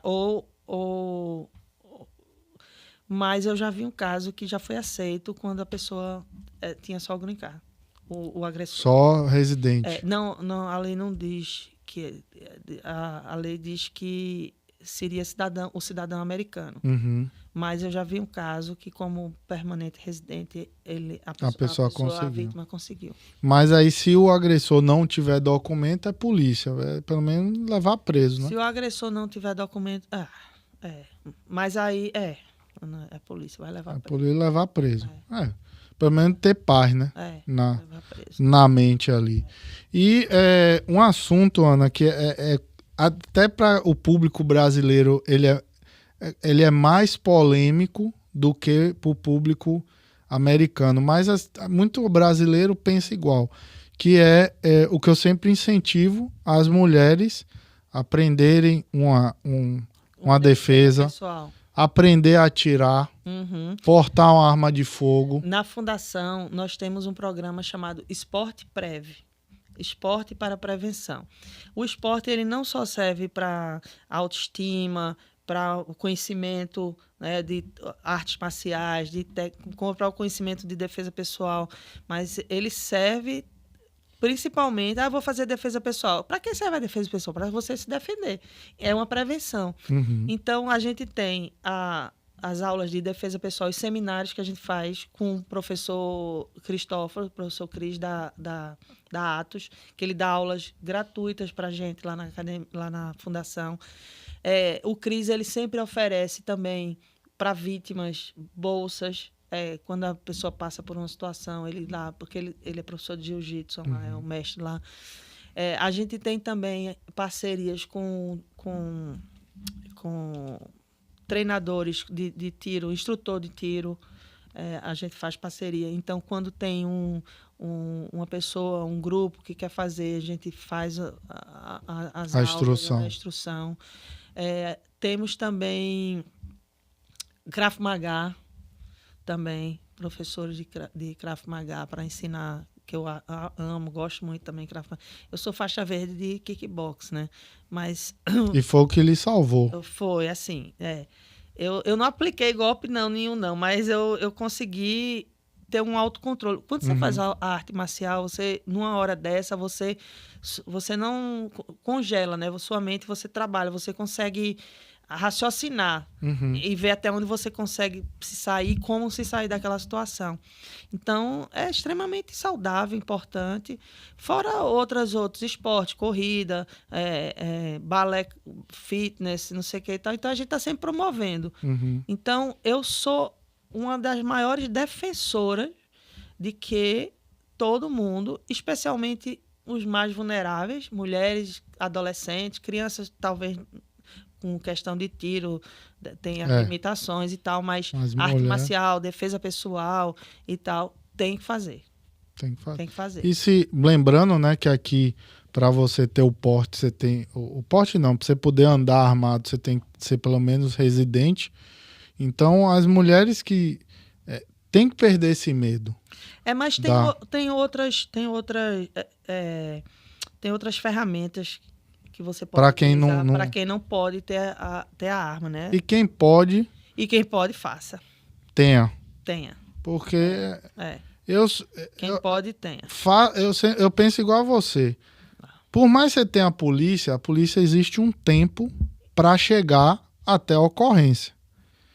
E às vezes aquele 5 minutos... mas a polícia aqui é ligeira, é 3 minutos, 5 minutos. Não. Mas às vezes aqueles 3 minutos, 5 minutos... É suficiente para você perder. A polícia vai chegar, ok. A pessoa pode ser presa? Pode, mas você já perdeu. Então... eu sou muito a favor, sempre fui. Acho que você não só tem o direito, mas o dever de se proteger e proteger sua família, seu patrimônio. E assim é a nossa Constituição, a segunda emenda aqui também.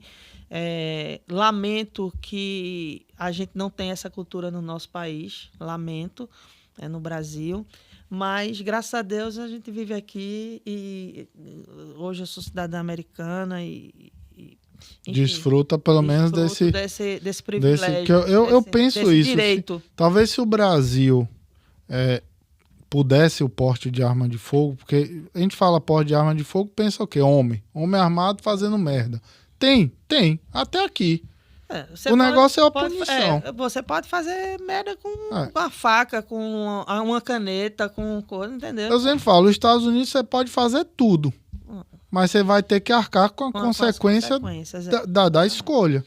Até porque a responsabilidade, você aqui para ter a licença, você faz um curso, você tem que aprender a legislação, você tem que aprender onde você pode, onde você não pode, como você não pode. Então, tudo você se prepara psicologicamente, tecnicamente, treina, tem os estantes que você pode semanalmente estar praticando.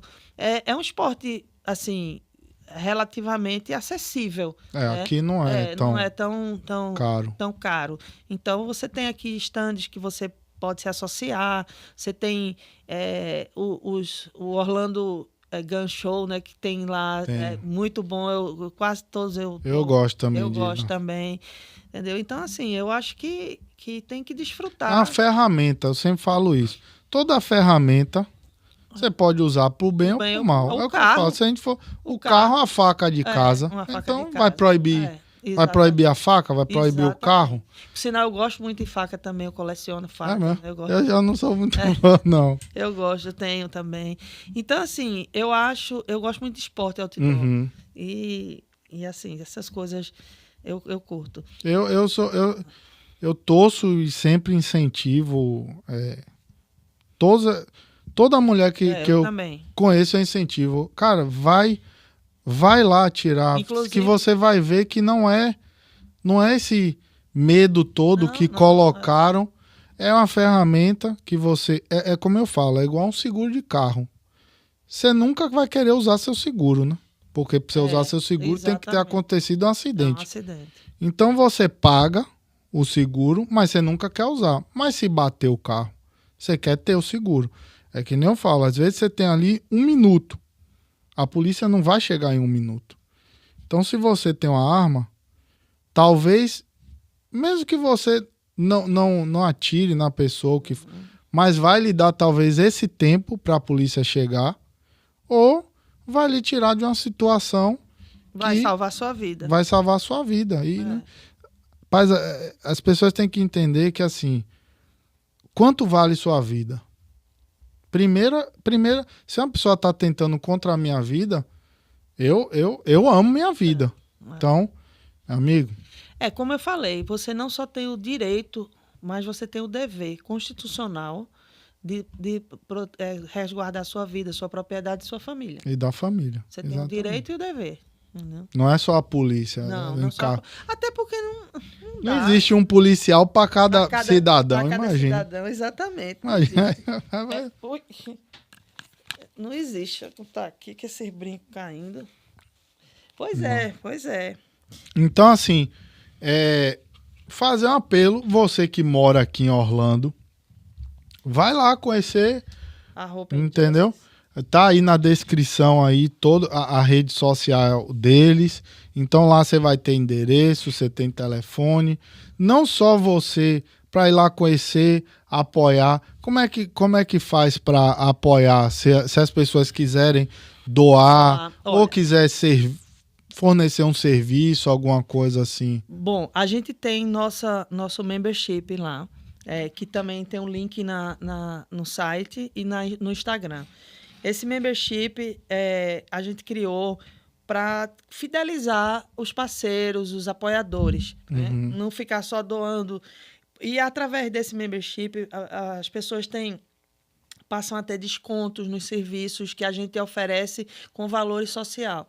Por exemplo, a gente faz pro bono para as vítimas. As vítimas que não têm condição de pagar, que hoje a gente tem um valor social e ainda assim, se a pessoa é membership, tem um desconto. Então, a gente tem assistência legal, a gente tem assistência psicoemocional, a gente tem a clínica do imigrante lá com a counselor que vai cuidar das questões do imigrante, a parte de saúde emocional, psicológica. A gente tem a clínica da família, questões de familiares, de desavenças, de divórcio.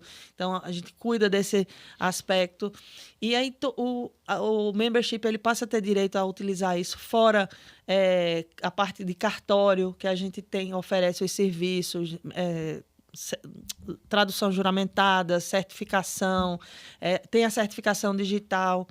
Questões, por exemplo, o brasileiro está aqui, mas tem questões legais dele, jurídicas no Brasil. Então, a gente tem escritórios correspondentes no Brasil, tem a Fundação do Brasil, que a gente ajuda a resolver essas questões, orientar. Então, a Fundação, a nossa sede, ela é um porto seguro onde a comunidade pode chegar lá e dizer, olha, a gente está vivendo essa situação aqui, está passando por isso. O que é que você pode orientar a gente? Onde a gente vai para o consulado. O consulado é um grande parceiro nosso, o consulado de Orlando. Eu ia até perguntar isso sobre o consulado brasileiro. O consulado apoia nossas iniciativas, nossas ações. A gente apoia também lá o consulado. Então, eles ajudam também, às vezes? Financeiramente, não. Não, de questão de, tipo assim, desaparecido a gente tem alguns casos que a gente atua. O consulado tem lá o serviço deles, né, também, mas não dá conta. Não dá conta. Eles, inclusive, é maravilhoso o atendimento do Consulado de Orlando. Eu conheço todo mundo lá. Um abraço enorme para todo mundo. Não vou dizer nome para não esquecer do outro. Para não ficar um brigado. Vou começar pelo embaixador, pelo cônsul. E também o de Miami. A gente tem um bom relacionamento com o pessoal no sul da Flórida. Até porque a gente tem muitas vítimas que a gente atua lá. Então, assim... você tem um membership com todos esses benefícios, situações que você, por exemplo, você precisa resolver uma situação numa delegacia, com a polícia, você tem dificuldade de falar inglês. Ou de se explicar o que está acontecendo. Aí, sendo membership... ou até não, a gente ajuda também, entendeu? A gente pede um membership para ajudar na nossa manutenção. Sim. Então, vai no site... E crescer mais, né? Cada vez mais. Exatamente. Vai no site, tem lá o link. E no Brasil, do mesmo jeito. A gente também tem membership no Brasil, é um pouco diferente. Aí a pessoa doa, mas aí a pessoa tem algum tipo de membership que já... todo mês ali tem, já desconta, tal. É recorrente. Porque aí é bacana. A pessoa pode fazer pelo PayPal, pode fazer pelo Stripe, pode fazer pelo tem um Zelle aqui. recorrente. Tem um Zelle que você programa ele recorrente e que você consegue fazer.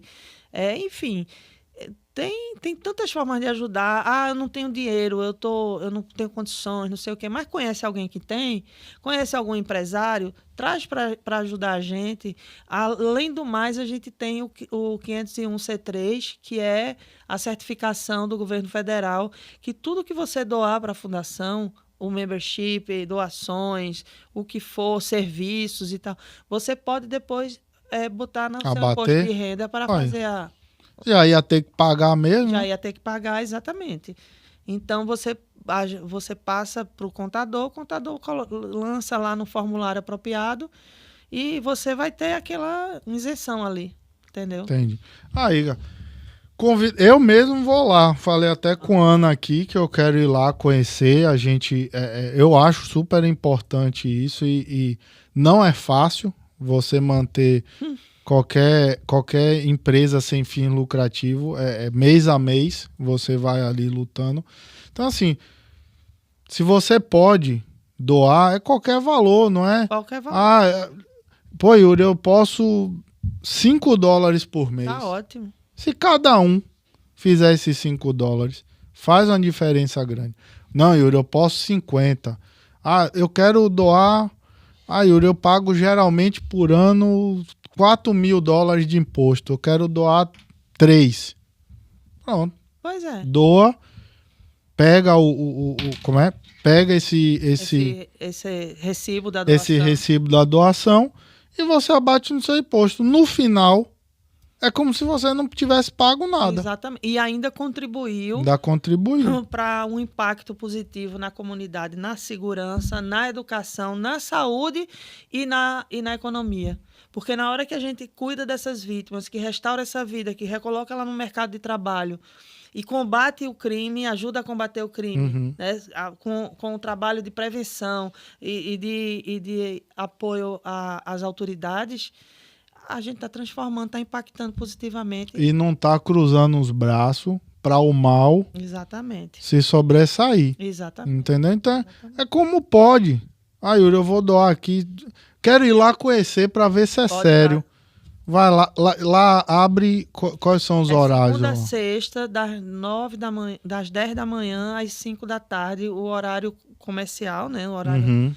Mas a gente tem programas que funcionam à noite. Por exemplo, o EduPrev, que é com os sinais do tráfico, funciona à noite. Tem o GANV, que é o Grupo de Apoio a Mulheres Vítimas de Violência, que é uma terapia de grupo feita para as vítimas mulheres.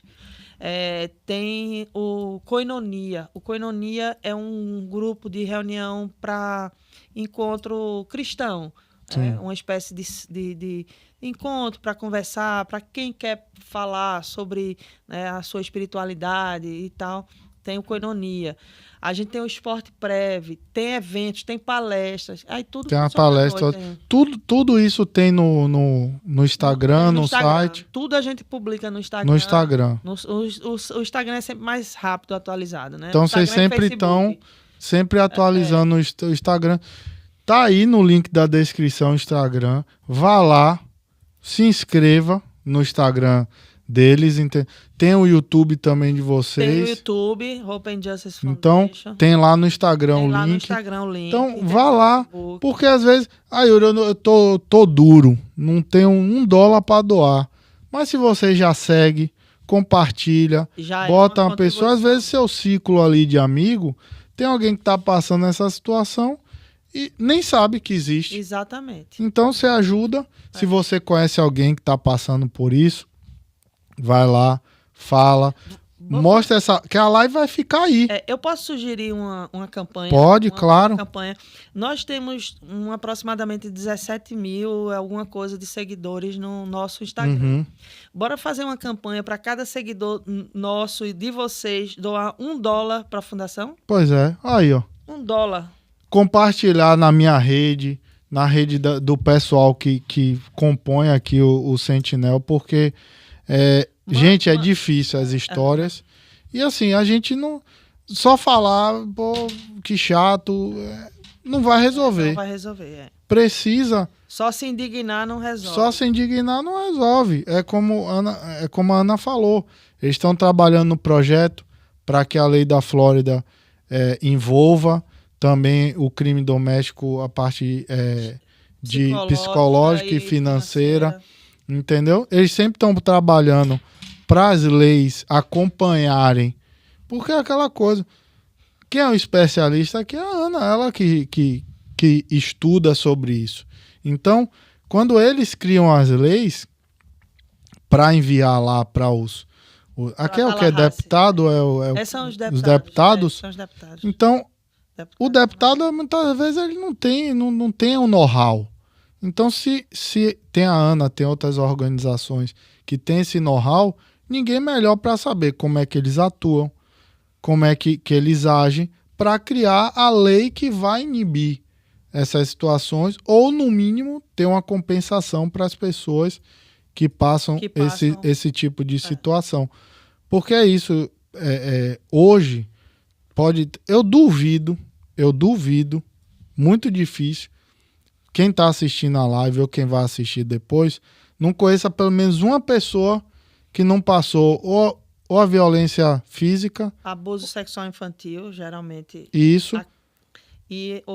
Ou uma situação de exploração laboral ou alguma coisa nesse sentido. Entendeu? Ou psicológica. Especialmente a violência doméstica e o abuso sexual infantil.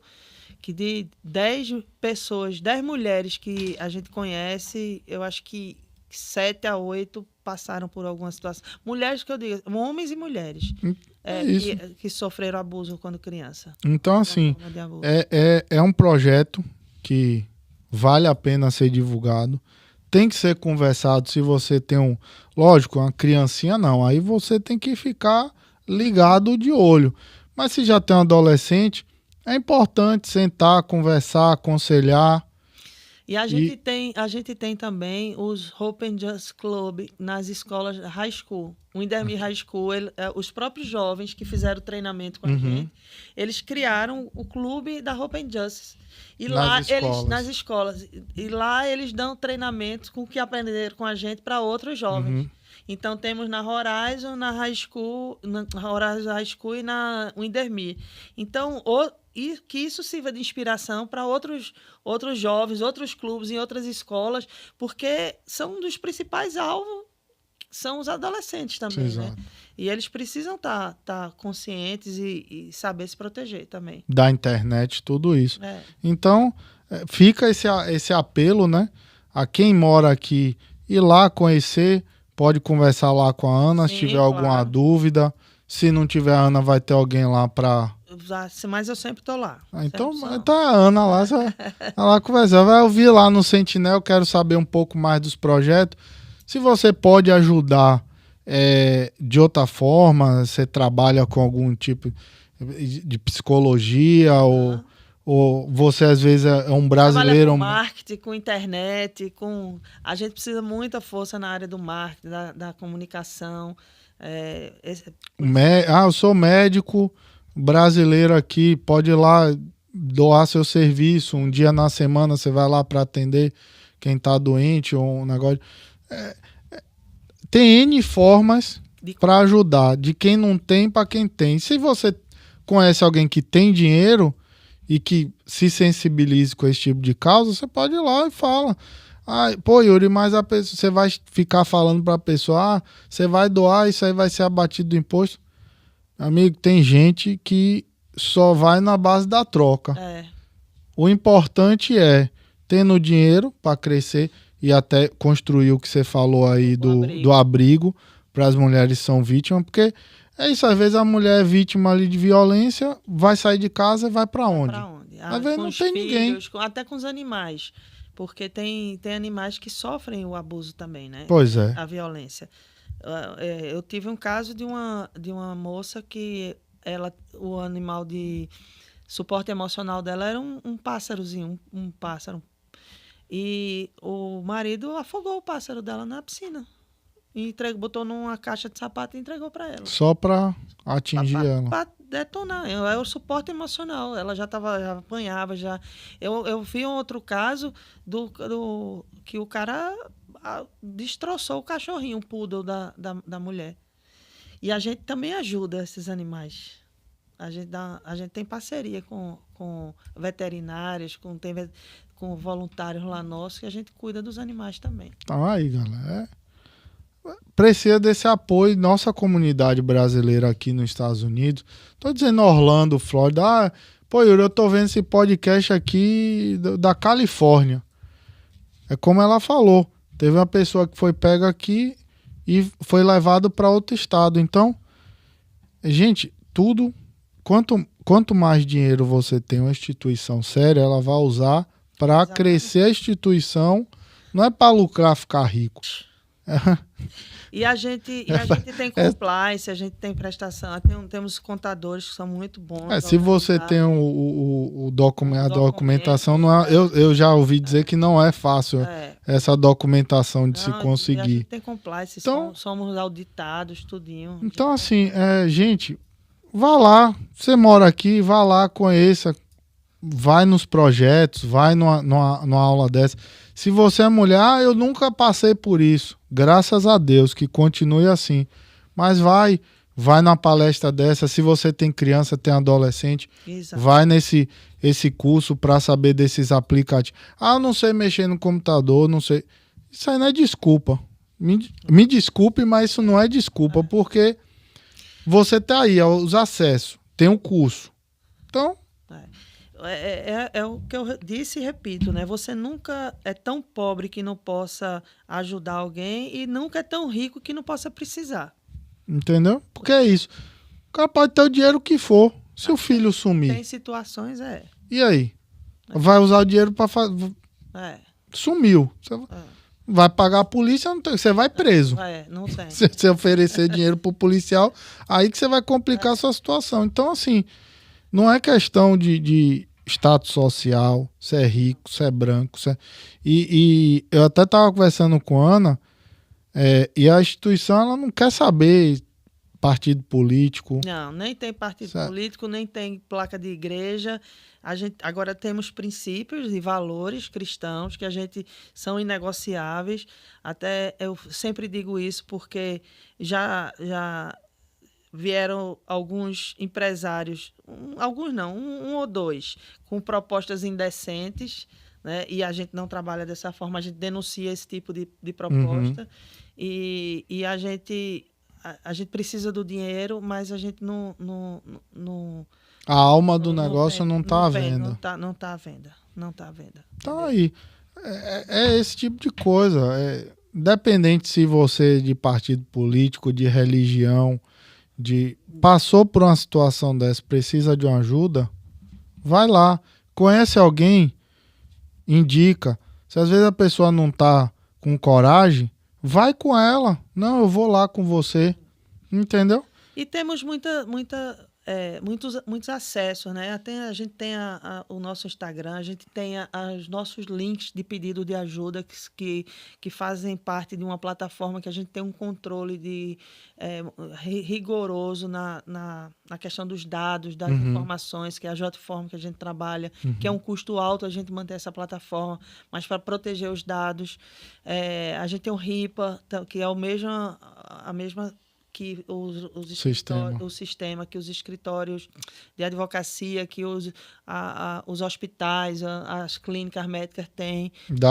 De segurança das informações, dos dados pessoais. Temos seguro, as licenças todas que a gente precisa ter tanto para os profissionais, para como a própria estrutura da gente é assegurada. Então, a gente tem todos esses cuidados que custam. Custa custa caro. Então, é isso.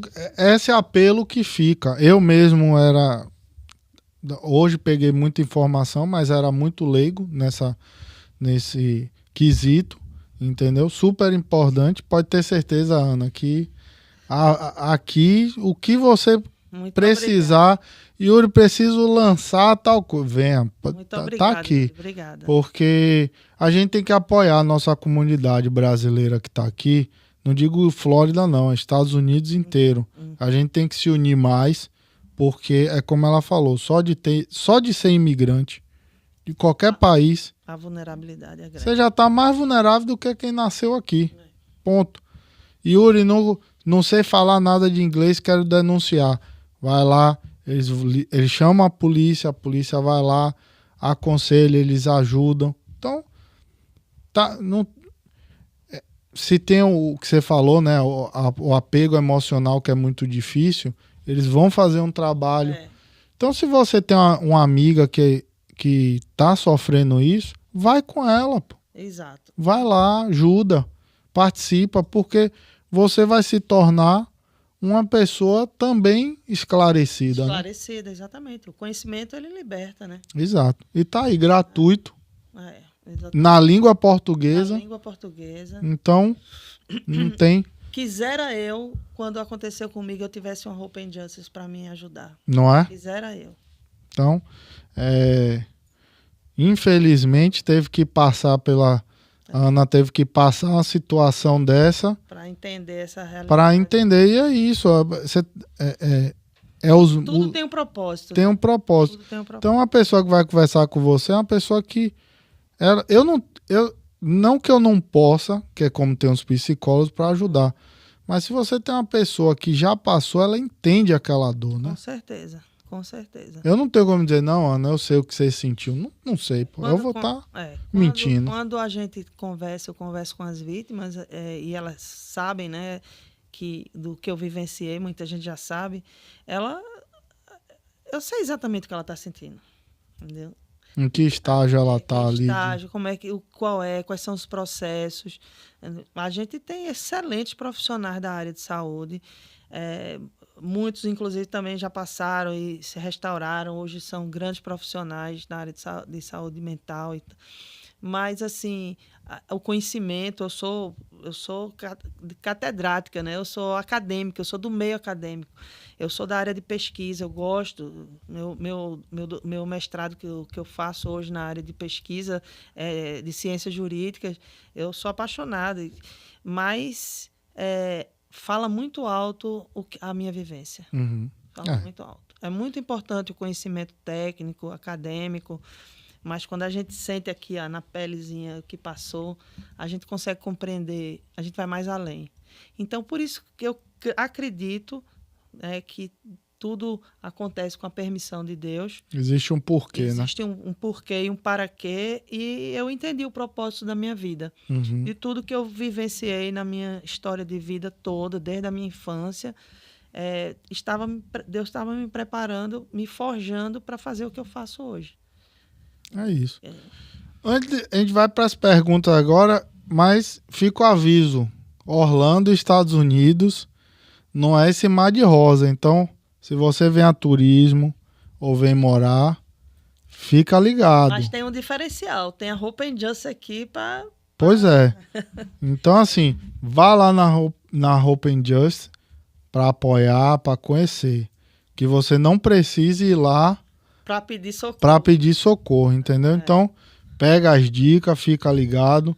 Isso é independente se é Orlando, Estados Unidos, se for para a Europa, for para o Japão, para a China, fica ligado, porque os caras não estão dormindo, não estão brincando e nem estão recuando, né? Não. Então, fica ligado.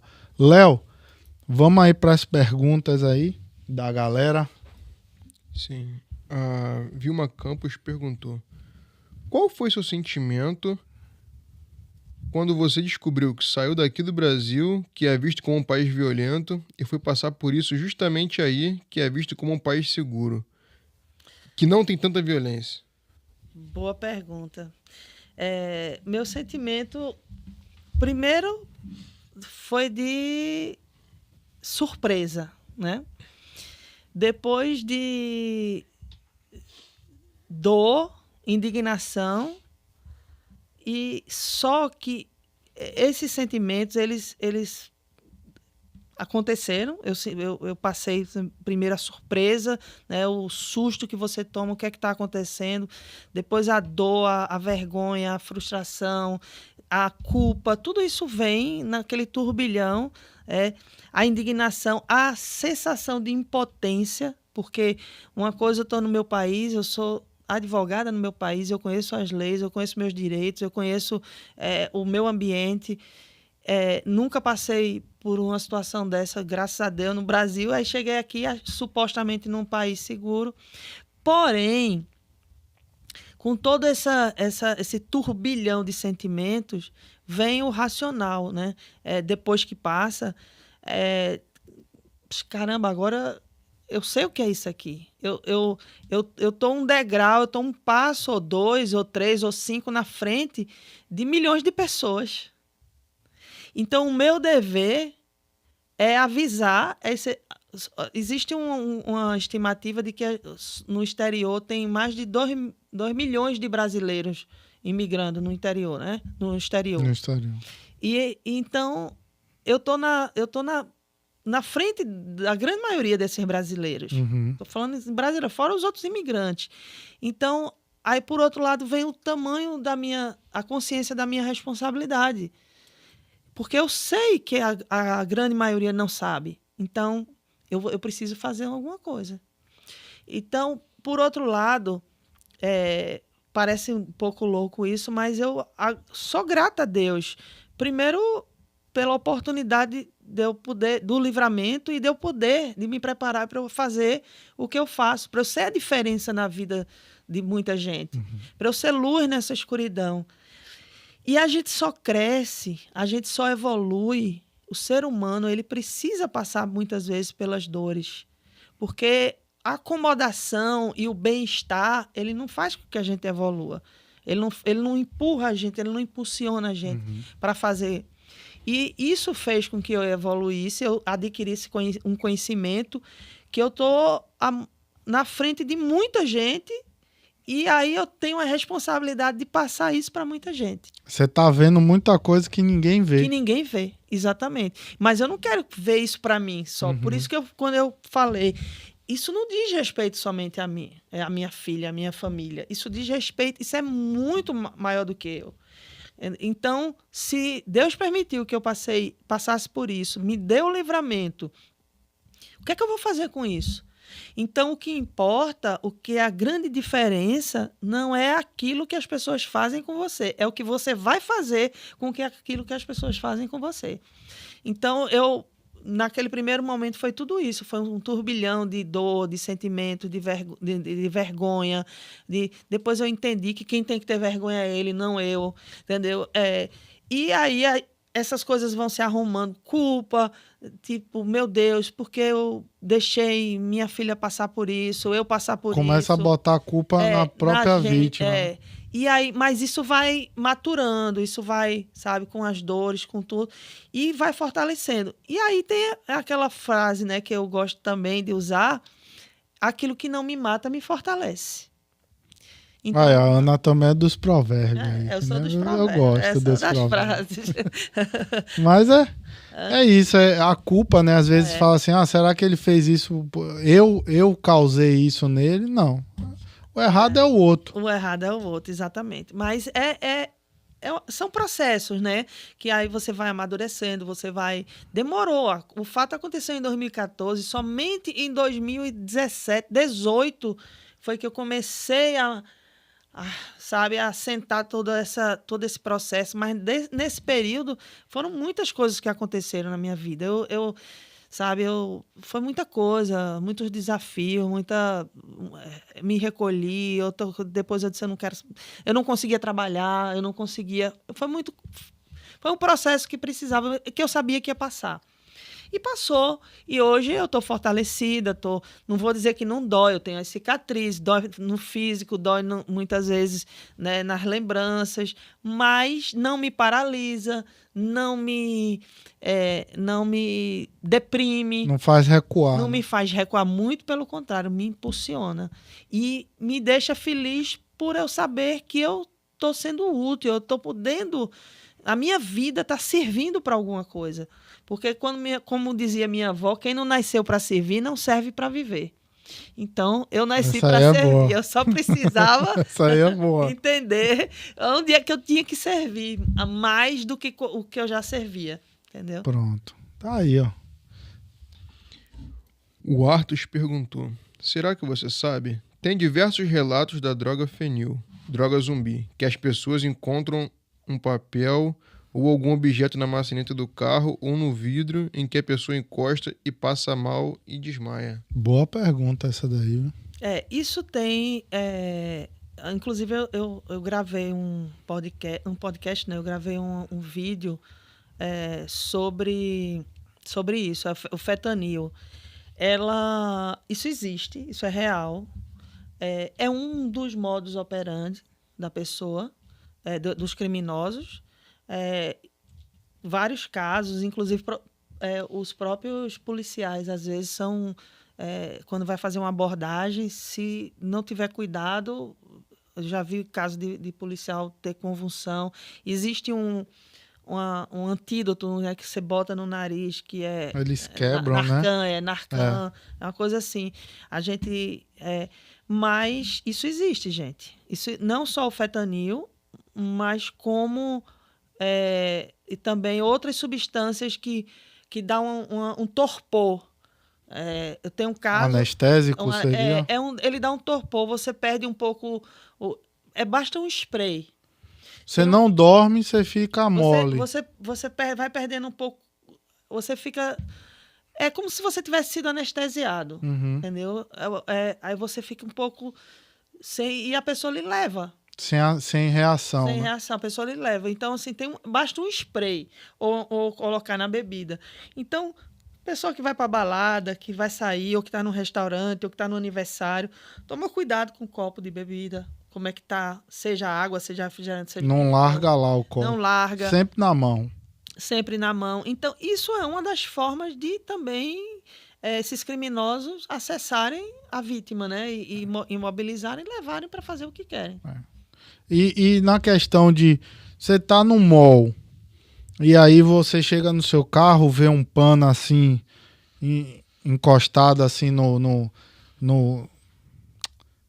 handle, como é? No puxador. No puxador ali da porta. Não toca. Se você vê algo de muito estranho, muito diferente, entra pela outra porta, faz pega um graveto, sei lá. Tudo que vai fugir um pouco da normalidade do seu dia a dia, por exemplo, você chega... aconteceu isso comigo no para-brisa do carro. Eu cheguei lá em Uindermir, inclusive do lado da delegacia ali, daquele centrinho de Uindermir, tinha um negócio lá no carro. Aí quando eu olhei, já achei de lá... eu já olhei ao redor, olhei os carros que estavam ao redor, peguei um graveto que tinha um pedaço de coisa, tirei, entrei no carro e fui embora. Entendeu? Então, assim, ainda olhei para o puxador, olhei para a coisa, mas não tive a preocupação de botar a coisa, porque eu não entendi que aquilo ali fosse, entendeu? Mas tivesse no puxador, sei lá, É estranho. É como se fosse um papel. Esse negócio que. Rapaz, como é o nome, meu Deus do céu? Fugiu agora. Papel... Aquele lenço umedecido, como se fosse um lenço umedecido ali. Kleenex, né? Preso, que você vai ter que bater assim. Nesse caso, assim, seguro morreu de velho. Na dúvida. Tenta pegar um lenço, uma camisa, uma coisa e não pegar. Porque isso existe. Não subestime, entendeu? Não né? vai subestimar. Então, assim, a gente tá vivendo num mundo cheio de doido aí, cheio de criminoso. Então, se viu que tá um negócio lá estranho, por que estaria ali aquilo? Ou então você vai pro outro lado, entra pelo outro lado, ou então busca até uma folha de árvore mesmo, alguma coisa, e uma camisa, o que for, e tenta não pegar nisso. Outro dia eu tava... Não tem Academy Sport ali que vende... Eu fui comprar munição ali no Millennium. Sei. Eu fui comprar munição. Aí eu tava com uma amiga, aí parou um rapaz... A John Young ali. Exato. Perto da John Young ali. Pagou um rapaz num furgão de empresa, negócio de energético, uma coisa assim. Aí parou, já veio pra cima assim, oferecendo um energético. Em outros tempos, talvez eu pegasse um energético e tal, porque tava fechado, tava tudo bacaninha. Assim, hoje não se pega, não vai no meio da rua, a pessoa vai te oferecer um negócio, entendeu? Então, assim, eu não pego aqui, ó, esse perfume, não pego, eu nem passo. Aí eu recuei, o cara veio, eu falei, não, toma aqui, não posso. Puxei minha amiga, encarei ele e fui recuando. Eu tava com a arma, né? E fui isso assim, num lugar movimentado. Qualquer outra pessoa normal, porque eu digo eu não sou normal, né? Porque eu fico... iria pegar. Ah, que legal, isso é lançamento, não sei o quê. Aí já era, entendeu? Na dúvida, eu também melhor não... Isso seja mulher, seja homem, seja adolescente, criança. Seja o que for. Não conhece. Minha mãe já dizia... Se é desconhecido, não aceite nada. Não aceite carona, não aceite nada. Porque você não sabe quem está ali. Exatamente. Né? E hoje em dia, demais. Eu tenho um caso de uma amiga que a filha dela estava num restaurante, num bar, num pub, com as amigas. Ela não bebia, essa menina. E as amigas tudo conversando. E, de repente, quando as amigas viram, o cara botou a mão assim e foi levando ela. E ela tava, ele jogou um spray. Você falou que a pessoa anda, mas fica... com a filha de uma amiga minha. Aí. Entendeu? Uma coisa que eu sempre, rapidinho, falando disso do Arthur, uma coisa que eu sempre fazia na balada, você tá bebendo, não é só tá aqui, ó. Segura assim, ó, o copo. Exatamente. Ó, segura assim, ó. Tá no lugar, segura aqui, ó, porque aí aqui vai ficar mais difícil. Se alguma coisa passar no seu dedo aqui, você já, opa, entendeu? Exatamente. Também não adianta você segurar assim, ficar olhando por lado aqui, não adianta. Pô. Tampa aqui, ó. Se é uma balada cheia. Foi no banheiro, deixou o copo ali, cara, pega outra bebida. Não dá bobeira, não. Quanto vale sua vida? $15, que é uma bebida? Então. E o Arthur completou aqui também. Ele botou assim: eu morei em Nova York, New Jersey, e agora eu moro na Flórida. Por que a gente não vê divulgações de desaparecimento de crianças e pessoas aqui em Orlando e nos Estados Unidos em si? Nunca vi nos jornais daqui. Por que não é igual no Brasil? Bom, a gente vê muito isso nos noticiários americanos, daqui, local. Nos brasileiros, agora que está começando a aparecer. Nos noticiários. Depois do trabalho que a Fundação vem fazendo. Até porque a gente tem um relacionamento muito bom com a mídia daqui, da brasileira, todas esse pessoal de TV, de rádio. E aí eles conhecem o trabalho da Fundação, conhecem a atuação, então já estão mais conectados com isso. Lá atrás não tinha isso. Quando eu cheguei aqui, você não via falar absolutamente nada na mídia brasileira. Agora, na americana, eles falam. Tem bastante, né? Tem bastante. Se você assistir os jornais locais, esses canais que faz cobertura local, tem. Agora, e tem também o próprio logaritmo, quando você começa a pesquisar isso, ele já começa a mandar noticiário para você. Uhum. Entendeu? Mas é só uma questão de você conectar. Agora, brasileiro realmente só está começando agora. Hoje que a gente vê mais os jornais brasileiros divulgando essas coisas. É importante. Vamos melhorar isso aí, esse número. A Pamela Tello perguntou: quais as dicas mais importantes que você pode dar para os turistas que vêm passear em Orlando? O cuidado com essas questões de segurança. Isso não só em Orlando, mas de qualquer lugar do mundo que a gente for fazer turismo, né? Primeiro, conhecer saber de que quando você chega num ambiente que não é o seu ambiente, você vai estar mais vulnerável. Você precisa conhecer esse ambiente. Esse local aqui é a mesma coisa chegar no Rio de Janeiro sem conhecer o Rio de Janeiro e você entrar nas comunidades, já era. Você não sai dali vivo. Então, aqui também tem isso, não com essa dimensão, com essa proporção. Uhum. Mas aqui tem lugares que são bem perigosos de você chegar. Então, tem que procurar. Aí é quando entra o papel das empresas e das assessorias, como a PAN, né, de orientar, olha, não, vocês vão fazer isso aqui, vocês tomam cuidado com a criança. Por isso que é tão importante essa interação da instituição com os profissionais locais. Uhum. Né? De turismo, de mídia, de tudo. Né? E essa pergunta é muito boa, importantíssima. Então, já é um diferencial que a PAN tem com relação aos clientes dela. Não vai cair em golpe de aluguel de casa. De aluguel de casa, de não carro. vai cair. Vai saber que existe. Ah, mas eu não sabia que tinha tráfico humano. Meu amigo, tráfico humano tem no mundo todo, inclusive no Brasil. Agora, você está numa cidade que existe um índice alto, toma cuidado, todo mundo se diverte aqui, todo mundo passeia, todo mundo faz turismo. Agora, cuide dos seus filhos, né? Fique atenta.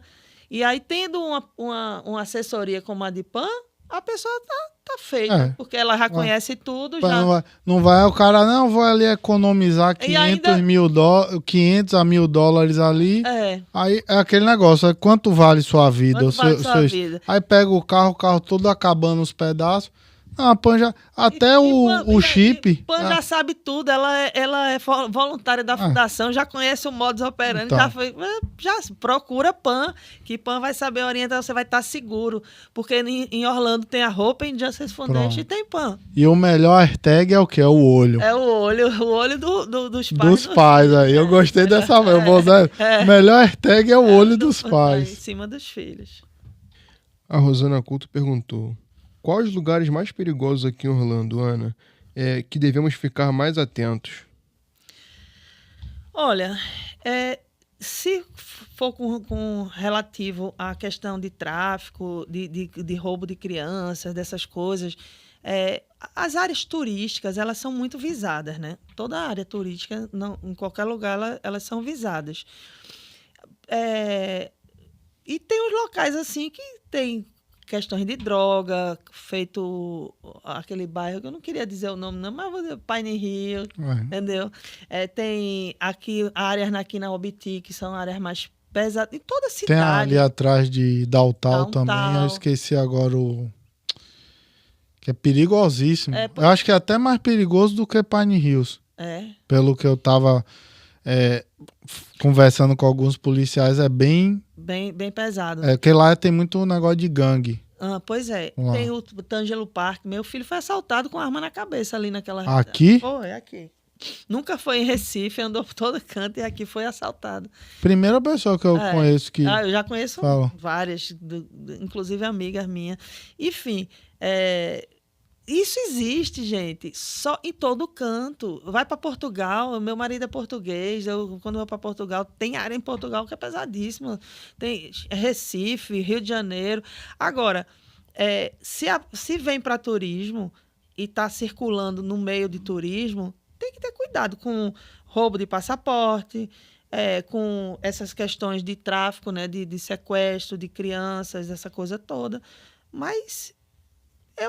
Eu, sinceramente, eu não tenho medo de andar em Orlando, não. Eu ando, eu conheço tudo, eu sei o que está acontecendo, mas eu sei como andar. Deixar a criança, às vezes, entrar sozinha no banheiro. No banheiro, quando eu vejo nos restaurantes aqui no Millennium Mall, muitas eu vejo tá ali no Bril, aí quando eu vi a criança saindo, indo sozinha pro banheiro. Tem banheiro no mall, se muita gente não sabe, que ele tem duas entradas e duas saídas. Ele tem a entrada pela frente e você pode sair por trás. Aí a pessoa tá ali, pega, sai por outro canto, você tá ali achando que... Então assim, é ter atenção a tudo, até dentro principalmente dentro dos parques, nos shoppings, né, nos malls, é ter cuidado, é o cuidado que a gente tem que ter em todo canto. É aquilo que você falou, é o risco e o perigo. O perigo. Perigo é todo lugar. Em todo lugar. Agora, o risco... maior ou menor, conforme você tem conhecimento e conforme o lugar, o horário. Às vezes você está aqui na avenida, durante o dia não tem o mesmo risco. É perigoso, mas não é o mesmo risco que à noite. Sim. Entendeu? Tudo isso tem que ser avaliado. O Felipe Oliveira perguntou: o que os pais precisam saber para proteger seus filhos da exploração sexual infantil? Existem sinais de alerta que os responsáveis devem observar no comportamento das crianças? Bom. Sim. Olha, existe uma infinidade de orientações que a gente poderia falar aqui, mas duas coisas eu vou falar. Uma é que fazer o treinamento dos sinais do tráfico, porque a gente fala nessa questão da exploração sexual infantil, do abuso. Segundo, o que é esses sinais do tráfico? É o treinamento que eu dou na fundação e que tem também na plataforma, que também está no YouTube, gratuito lá. Pronto. Então... Entendeu? Fazer esse treinamento. E com relação ao que fazer com os filhos, como saber se os filhos estão numa situação dessa, você conhece o seu filho, né? Você tem um filho, você bota ele no mundo, você conhece. Então, mudanças de comportamentos drásticas, criança que não é agressiva se torna agressiva, ou que não é muito fechada, ela se torna fechada, ela se isola demais. Então, um pai e uma mãe vai perceber, observar o filho e conversar. O diálogo é o olho e a boca, né? Conversar e trazer o filho para junto. Para a realidade, o mundo real, né? E se você sabe que seu filho é um menino que está sempre brincando, que está sempre interagindo com você dentro de casa, de repente esse menino só está trancado dentro do quarto, já é um sinal. Fica ligado. Entendeu? E aí você... quem foi? A Renata, não foi? Foi a Renata? Foi o Felipe Oliveira. Felipe Oliveira.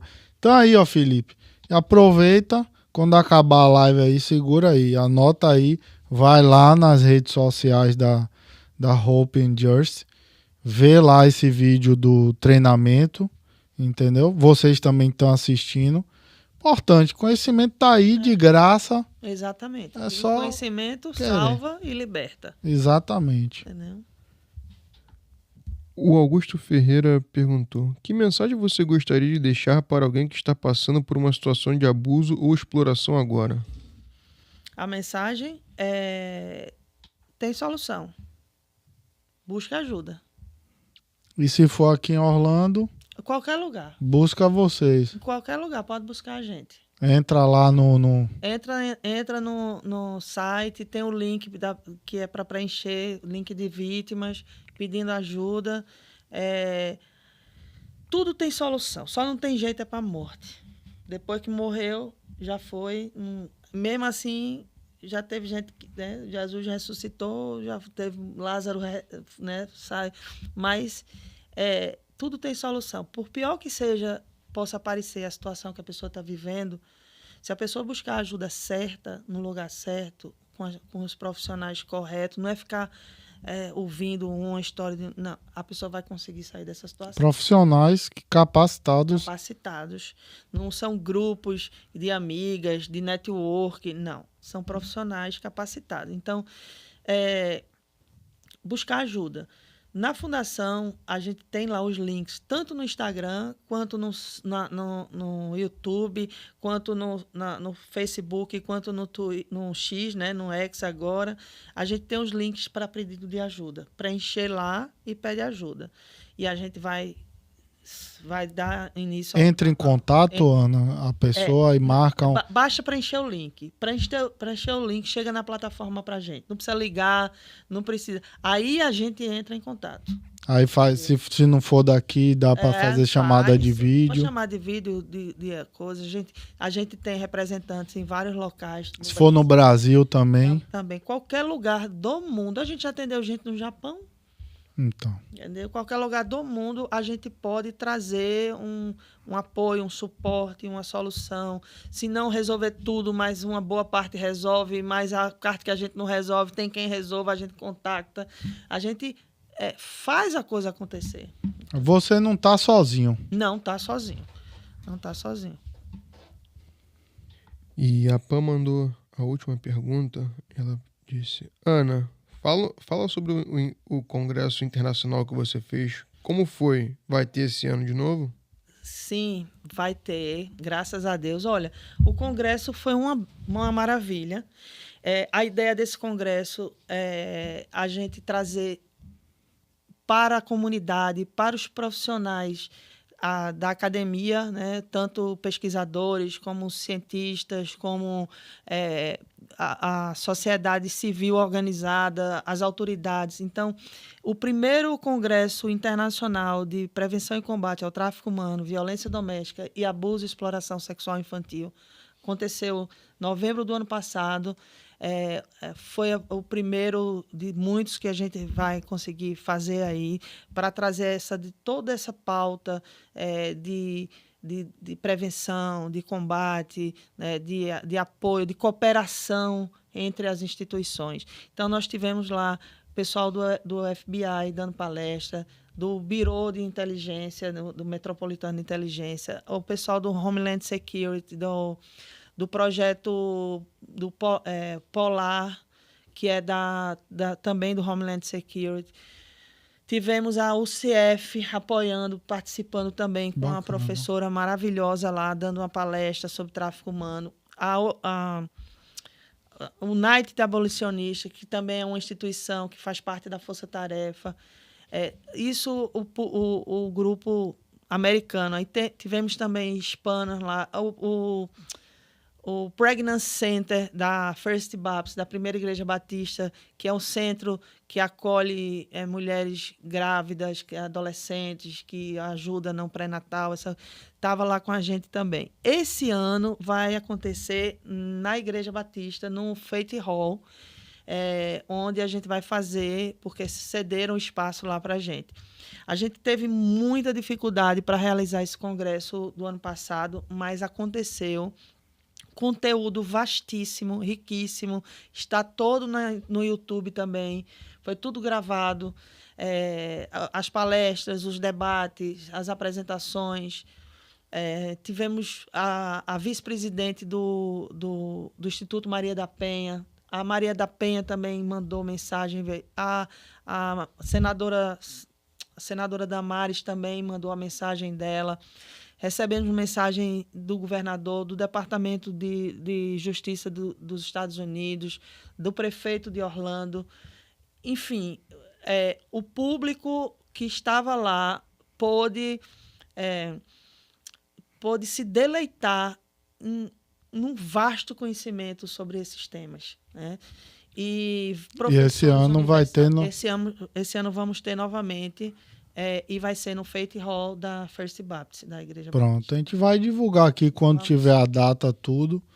Muito importante. Eu sei que, em termos a gente precisa fazer com que a comunidade busque consumir esse conhecimento para o próprio bem dela. Uhum. Não é fácil porque não é uma coisa atraente, né? Para a comunidade, para o povo em geral. Não é fácil ouvir. Né? Mas, na hora que elas se derem conta da importância disso e da importância vital, inclusive, para a comunidade, eu acho que vai começando, sabe, a gente... Com certeza. Tem mais alguma pergunta, Léo, da galera? Sim, as perguntas acabaram, mas teve aclamação aqui no chat, então eu vou ler um pouco aqui Pode ler dos aí. comentários. A Aline Sampaio disse: nossa lutadora Ana Lázaro. Que legal. Fernanda Dantas: nossa guerreira Ana. A Vilma Campos: parabéns pela sua coragem, determinação e empenho em desenvolver um trabalho tão importante como esse, mesmo depois de tudo que passou. A Rosana Couto disse: parabéns pela sua força, Ana, você é um exemplo para nós. A Sam Rê disse: doutora Ana, sou sua fã, não mexam com nossas crianças. Exatamente. Exatamente. Não mexam com nossas crianças. E é isso, né? Agradecer a todos vocês. Primeiro agradecer aqui a Ana por disponibilizar esse tempo aqui. Muita informação. Então, se você conhece alguém, essa live vai ficar gravada. Então, passe. Se você está vendo alguém que está sofrendo isso, mas não está tendo coragem de denunciar, passa essa live. Vai ouvir aqui a história da Ana de superação, o trabalho que ela faz. Então, mesmo se você estiver no Brasil, entre em contato com a Hope and Jersey e eles vão poder lhe ajudar, mesmo você estando no Brasil, estando, como você falou, no Japão, aqui nos Estados Unidos, Canadá, Europa. O negócio é ser ouvido. Primeira coisa é isso, né? Ser escutado, né? E que eles vão dar um jeito. Eles têm uma rede grande, então vai lhe ajudar. Na mão não vai ficar. Exatamente. Entendeu? Mais uma vez, se vocês puderem ajudar, contribuir com qualquer valor que seja, entra nas redes sociais dele, no Instagram. O Instagram deles estão aí na descrição. Vai ficar aí na descrição. Os cortes dos vídeos também vai ter na descrição lá. E apoie, é importante, é um trabalho super necessário. São muitas das vezes pessoas, não só criança ou idoso, que são hipossuficientes, mas também mulheres que muitas das vezes não sabem do seu direito, não sabem que existe todo esse universo de acolhimento e de ajuda. E você vai ser mais um soldado para combater essa atrocidade, né? E é isso, Ana. Muito obrigado. Olha, eu quero agradecer mais uma vez, né? Foi sensacional. A gente vai falando, eu tenho hora que é muita informação, eu sei que cansa, mas eu estou muito feliz eu também. Em ter o Sentinel Podcast como parceiro, cuidando também da segurança, fazendo. A gente está aí, você com sua expertise, o seu trabalho aqui, a fundação, e a gente unir forças. Vocês vão estar com a gente, sim, sempre, com inclusive certeza. No Congresso.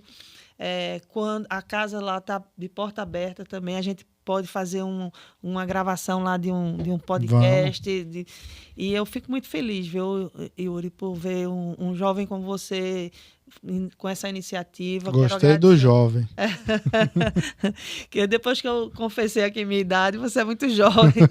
Eu quero agradecer ao Léo também, a toda a audiência, a vocês que comentaram, que mandaram perguntas.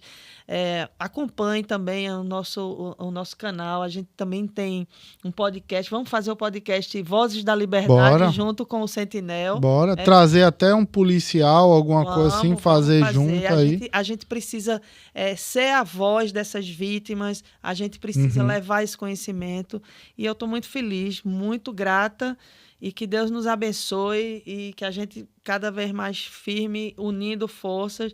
E aquilo que eu falei, né? Para que o mal triunfe, basta que os bons não façam nada. Nós estamos fazendo a nossa parte e queremos que você venha fazer com a gente também.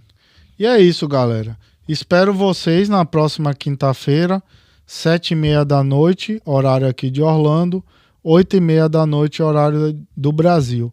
Sempre com convidado novo, informações. E lembrando, curta, compartilhe. Se você não é inscrito, se inscreva, clique no sininho, porque o YouTube, quando você curte, bota comentário, se inscreve, bota o sininho, ele entende que esse conteúdo é relevante e ele vai entregar isso para mais pessoas. E esse é um podcast que não é só voltado aos Estados Unidos e Brasil, é o mundo inteiro. É como a Ana falou, tem milhões de brasileiros no mundo, então, como eles atendem eles vão dar um jeito de atender, então que essa mensagem vá a mais pessoas, mais países, porque quanto mais informado, menos o crime prospera, menos essas pessoas conseguem êxito nessas maldades e mais essas pessoas são o quê? Presas, detidas, tiradas da sociedade. Beleza, galera? Obrigado por todo mundo. Até semana que vem. Diga tchau!